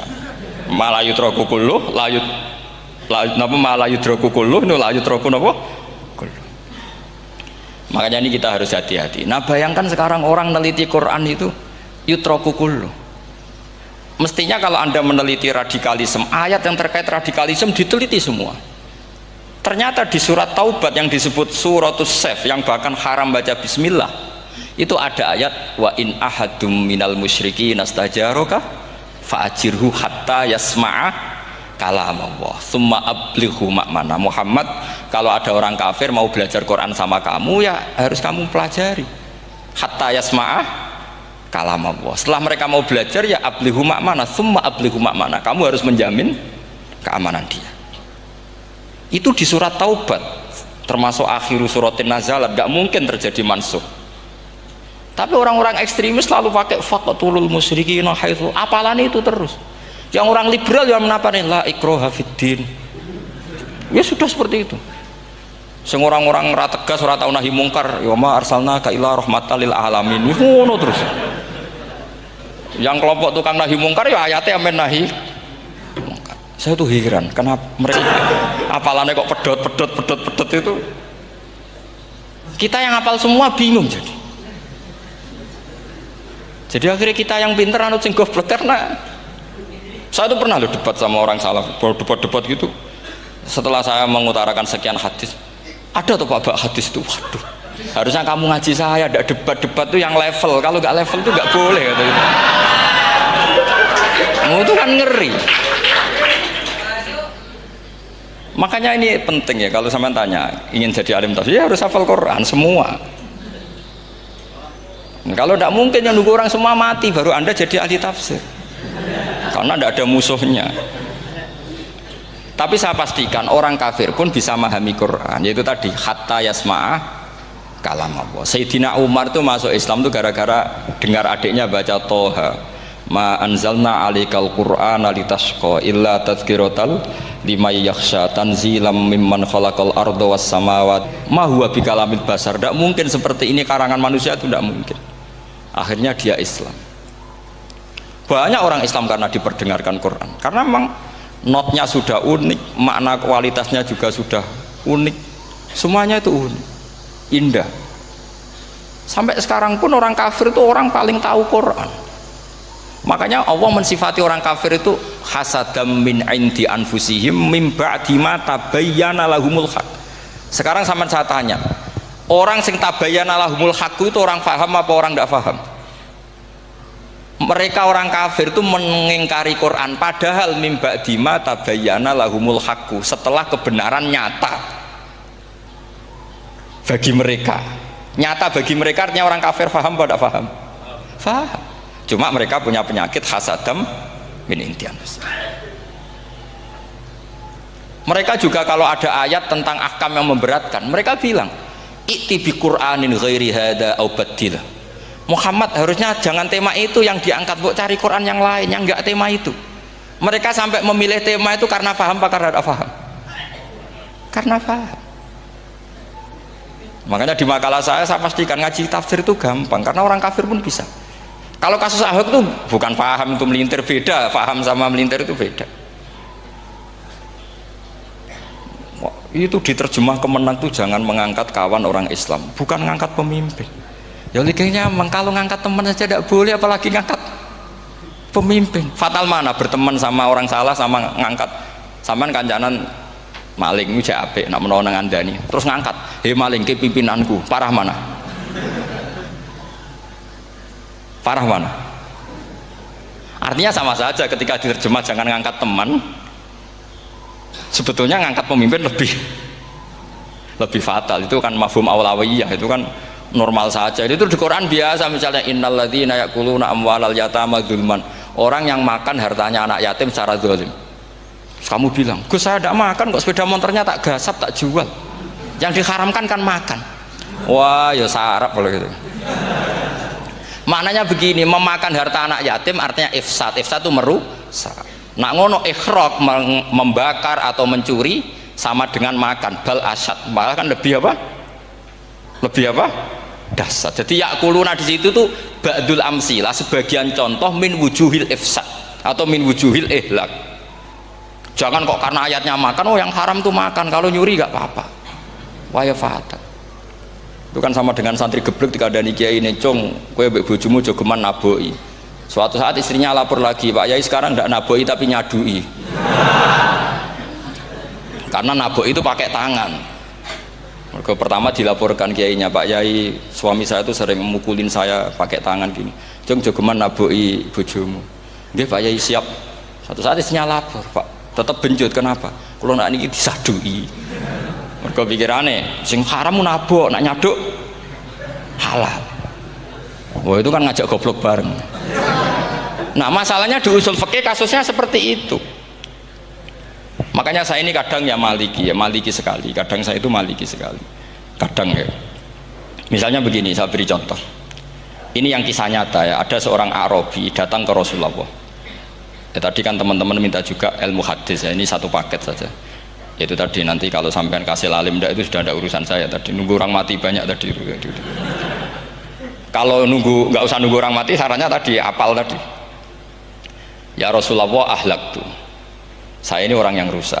Wama ahlakaka. Lalu yang bikin rusak kamu apa? Qol waqatu imroati fina hari Ramadan. Saya menjima istri saya ketika masih siang. Fina hari Ramadan, siang Ramadan. Walhasil Nabi tidak menyuruh hanya kodok, tapi menyuruh kafaroh. Kafarohnya itu merdekakan budak atau memberi makan 60 orang miskin atau puasa berapa? Puasa 60 hari.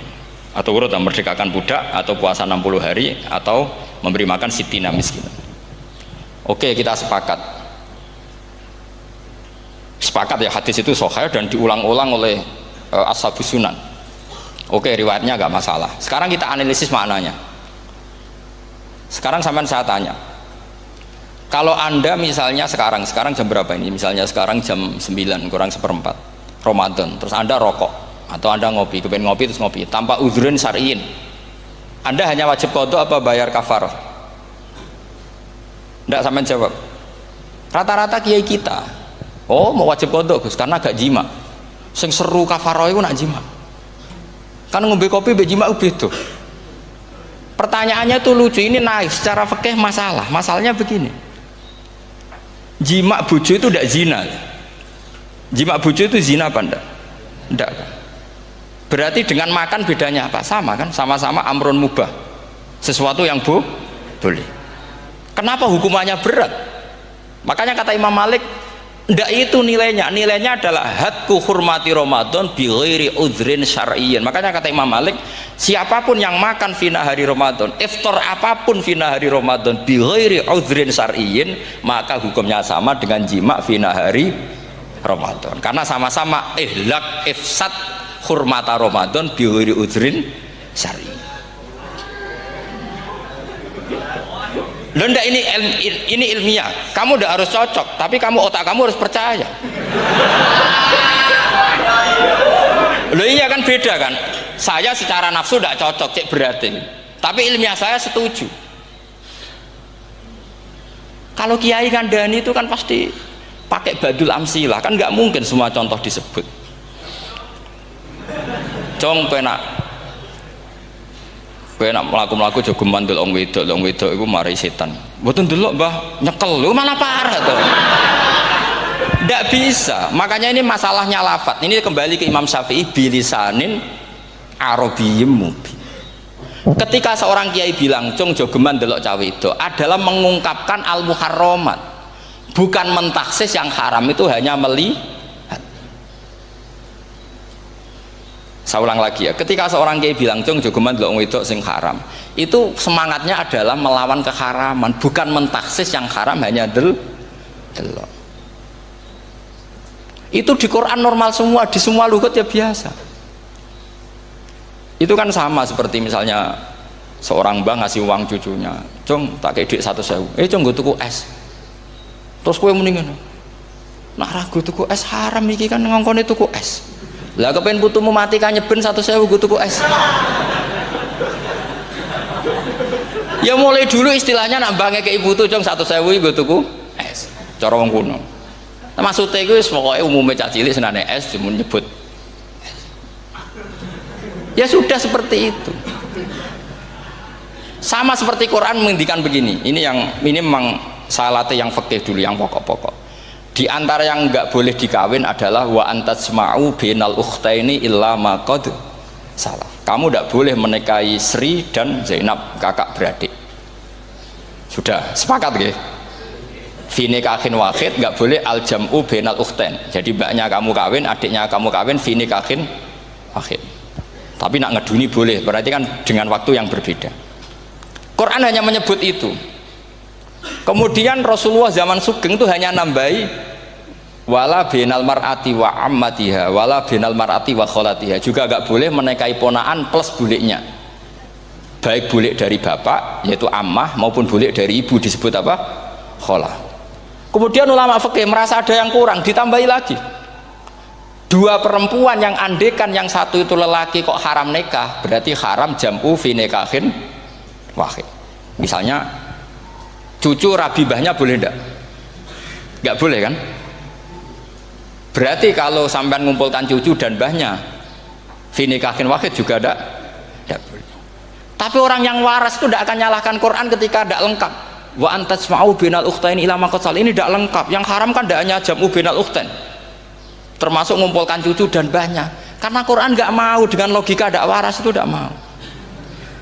Taruh saja orang itu rata-rata mbahnya kan umur 70 tahun, cucunya umur 17 tahun. Kebayang nggak kamu nikahi sehingga adik kan boleh bareng, pasti kamu milih bareng. Makanya Quran hanya bakas wa antasma'u final ukhtain, karena yang mungkin masih menggugah selera itu dua. Tapi kalau cucu sama mbahnya itu kalau ada yang masih selera kan ya sarap tuh.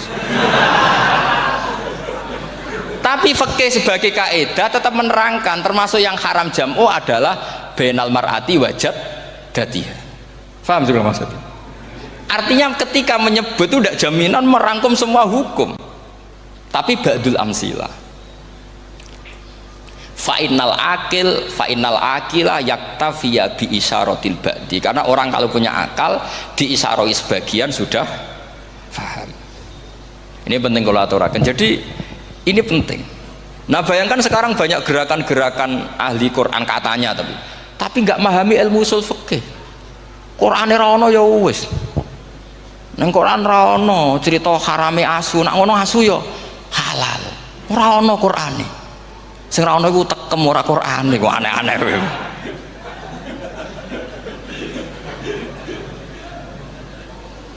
Itu kan sama. Terus sampean misalnya tadi jam 09.00 Ramadan tambah udhurin sariyin terus mangan mie rokokan, itu kan melecehkan Ramadan biguri udhurin sariyin, karena melecehkan hurmata Ramadan kena sanksi separah itu. Jangan kamu terus bilang tapi Nabi hanya bilang masalah jima fina Ramadan. Jima istri itu hukumnya itu tidak zina, hukumnya itu mubah, sama dengan makan. Ini cara madhab Maliki, tapi kita alhamdulillah madhab Syafi'i. Ya itu masalahnya. Berhubung itu menguntungkan sami'na wa ta'na. Nah, itu. Tapi saya sendiri dalam konteks ini, saya itu ya sangat-sangat Syafi'iyah, sangat-sangat Syafi'iyah. Dalam banyak hal sangat-sangat Syafi'iyah. Tapi dalam banyak hal kadang-kadang saya ya Maliki. Nah, itu kan kalau sampean tanya kenapa gitu, ya hikmah baca banyak saja. Karena yang Syafi'i itu ya karena bacanya hanya Syafi'i. Itu bukan fanatik, itu keterbatasan. Jadi itu beda, itu namanya tidak fanatik, itu keterbatasan. Itu beda sekali. Jadi kita harus ngaji yang banyak. Saya itu termasuk utang ya sama Imam Syafi'i itu baca kitab Ar-Risalah. Itu kitab yang kadang satu ulama baca sampai 500 kali. Yaitu Imam Syafi'i itu dalam kitab Risalah itu begini, ini termasuk ulumul Quran yang paling penting. Muqaddimahnya begini, wan nasu sinfani min awalil amri, wan nasu sinfani. Ketika Rasulullah datang membawa Quran itu manusia hanya ada dua, al kuffar sing dari jenis ahli kitab dan kuffar dari jenis yang tidak ahli kitab. Bahkan tidak ada orang Islam zaman itu. Pertama Nabi jadi Nabi itu adakah pendengar yang Muslim? Kan tidak ada, semuanya ahli kitab. Makanya susah kalau Quran kamu analisis korbannya orang Islam. Tuh kata Ibnu Umar tuh lucu, dulu tuh mukhatabnya tuh orang kafir, jelas kuliah ayyuhal kafir. Ya ayuhan nasu ubudu rabbakum alladzi khalaqakum, jelas orang kafir. Karena orang Islam nggak mungkin dikhatabi ubudu rabbakum. Makanya Imam Suyuti kalau nafsiri itu ngeper ubudu rabbakum wahiduhu. Tapi kalau mukhatabnya orang Islam, dawimu alal ibadah atau dawimu alat tauhid. Karena dia tahu kalau mukhatabnya orang kafir, ubudu ya masih wahidu. Kalau sudah Islam kok dikhitabi ubudu, mudawamah alal ibadah. Itu saking alimnya Imam Suyuti. Ini saya teruskan. Kalau mukhatabnya itu orang kafir ahli kitab, itu kemungkinannya ya dua cara mereaksi Quran. Yaitu disebut lam yakunil ladzina kafaru min ahlil kitabi wal musyrikina munfakina hatta ta'tiyahumul. Jadi lam yakunil ladzina kafaru, jelas kafaru itu umum. Kemudian ditafsir kafaru itu ada yang min ahlil kitabi, berarti kafaru yang jenis Yahudi Nasrani. Ada kafaru yang min ahlil kitabi wal musyrikin, kafaru yang jenis musyrikin, yaitu kafir Mekah. Karena cara kaidah nahwu al atfu yaqtadi taghayyur, kalau ada ataf pasti konteksnya beda. Ja'a Zaidun wa Amrun, berarti Zaid ada Amar, Amar ya tidak bakar, karena Ja'a Zaidun wa Amrun wa Bakrun, pasti orang ini berbeda. Tidak boleh orang yang sama kamu pakai ataf. Ini sudah clear ya ini ya. Kemudian cara pandang mereka ya beda. Ketika Rasulullah mengajak tauhid, itu ahli kitab tidak masalah, memang harusnya Tuhan itu satu, tidak masalah bagi ahli kitab. Problem bagi ahli kitab adalah Muhammad itu nabi, itu kita nggak suka. Kalau Tuhan satu oke, tapi kalau Muhammad nabi tidak oke. Kita bisa jadi nabi kata mereka, karena mereka merasa nasabnya sampai Ibrahim. Sementara zaman itu mereka sanksi Muhammad itu nasabnya konti, gak jelas. Ini penting kalau aturakan. Sehingga dalam konteks ini Allah menjawab ahli kitab dulu. Ini itu disebut Muhammad itu nasabnya jelas. Ini itu fihi ayatum bayinatum maqamu Ibrahim. Ini saya dengarin. Ibrahim itu jelas pernah ke Mekah. Bukti Ibrahim pernah ke Mekah adalah jejak kaki Ibrahim di makam apa? Makam mereka, artinya buatan kuburan, buatan jejak kaki Ibrahim ketika bangun Ka'bah. Fihi ayatum bayinatum maqamu Ibrahim. Pun. Kalau Ibrahim pernah di Mekah, artinya beliau pernah nikah di Mekah. Paling tidak punya dzurriyyah di Mekah. Jadi gua Ismail dibawa ke Mekah. Jelas ayatnya wa id yarfa'u Ibrahimul qawaida minal baiti wa Ismail. Ini dengarin ya. Sebab itu saking alimnya berjanji itu beliau tahu betul masalah utama Rasulullah Muhammad adalah disangsikan nasabnya. Sebab itu kitab berjanji pertama cerita setelah dia alhamdulillah macam-macam awal ma'anab tadi saat terus dia bilang wa ba'du fa'akul huwa Muhammad bin Abdillah bin Abdil Muttalib. Saat terus ya wabak dua Muhammad bin Abdullah bin bagi mereka yang kafir. Terus beliau ngendikan ditutup wa adnanu bila raibin inda dawil ulumin nasabiyah ila dhabihi Ismail nisbatuhu wahmun. Jelas saya Adnan itu pasti puter cucu-cucunya Nabi Ismail. Karena orang Yahudi yang disoal Muhammad itu, kamu itu siapa? Kok tahu-tahu Nabi? Kamu orang Arab itu tidak pernah ada Nabi. Yang Nabi itu normalnya orang Israel, yaitu turunan Yahudi, karena Yahuda bin Yakub bin Ishak bin Ibrahim. Akhirnya Allah membuktikan fihi ayatum bayyinatum maqami. Bukti kalau Ibrahim pernah di Mekah adalah jejak kakinya di Mekah, itu dekat Ka'bah. Ini jawaban Allah yang tentang ahli kitab, karena sudah jelimet. Ada ilmu ansab, ada ilmu nasab, ada polemik kitab samawi. Kalau kafir Mekah ini goblok-goblok. Ketika Rasulullah pakai teori tauhid, orang kafir Mekah itu saking gobloknya bilang gini, Muhammad, kita ini urusannya banyak, utang kita banyak, kasus saya banyak, kok Tuhannya satu itu tidak cukup. Yaitu mereka mengatakan aja'alal alihata ilahau wahida inna hadza la syai'un ujab. Bagaimana Tuhan hanya satu? Urusan kita banyak, masalah kita banyak, Tuhan nggak boleh satu, harus banyak. Sejumlah urusan kita. Ada Tuhan BPKB, Tuhan macam-macam lah. Ada Tuhan kredit, Tuhan kas, macam-macam lah kan. Sesuai sebanyak urusan kita. Mereka tanya aja'alal alihata ilahau wahida. Masa Tuhan satu? Inna hadza la syai'un ujab. Ini aneh. Tapi Rasulullah dengan sabarnya, kalau yang seperti ini Allah menjelaskannya beda dengan yang pertama, karena tadi orang kafir itu bisa min ahlil kitab, bisa wal musyrikin. Lam yakunil ladzina kafaru min ahlil kitab, ada yang wal musyrikin. Semuanya ini tidak pernah munfakina hatta ta'tiyahumul bayyinah. Mereka tidak pernah tercerabut dari pikiran mereka, dari mainstream mereka, sampai ada bayyinah. Bayyinah itu kejelasan kebenaran atau benar yang begitu jelas.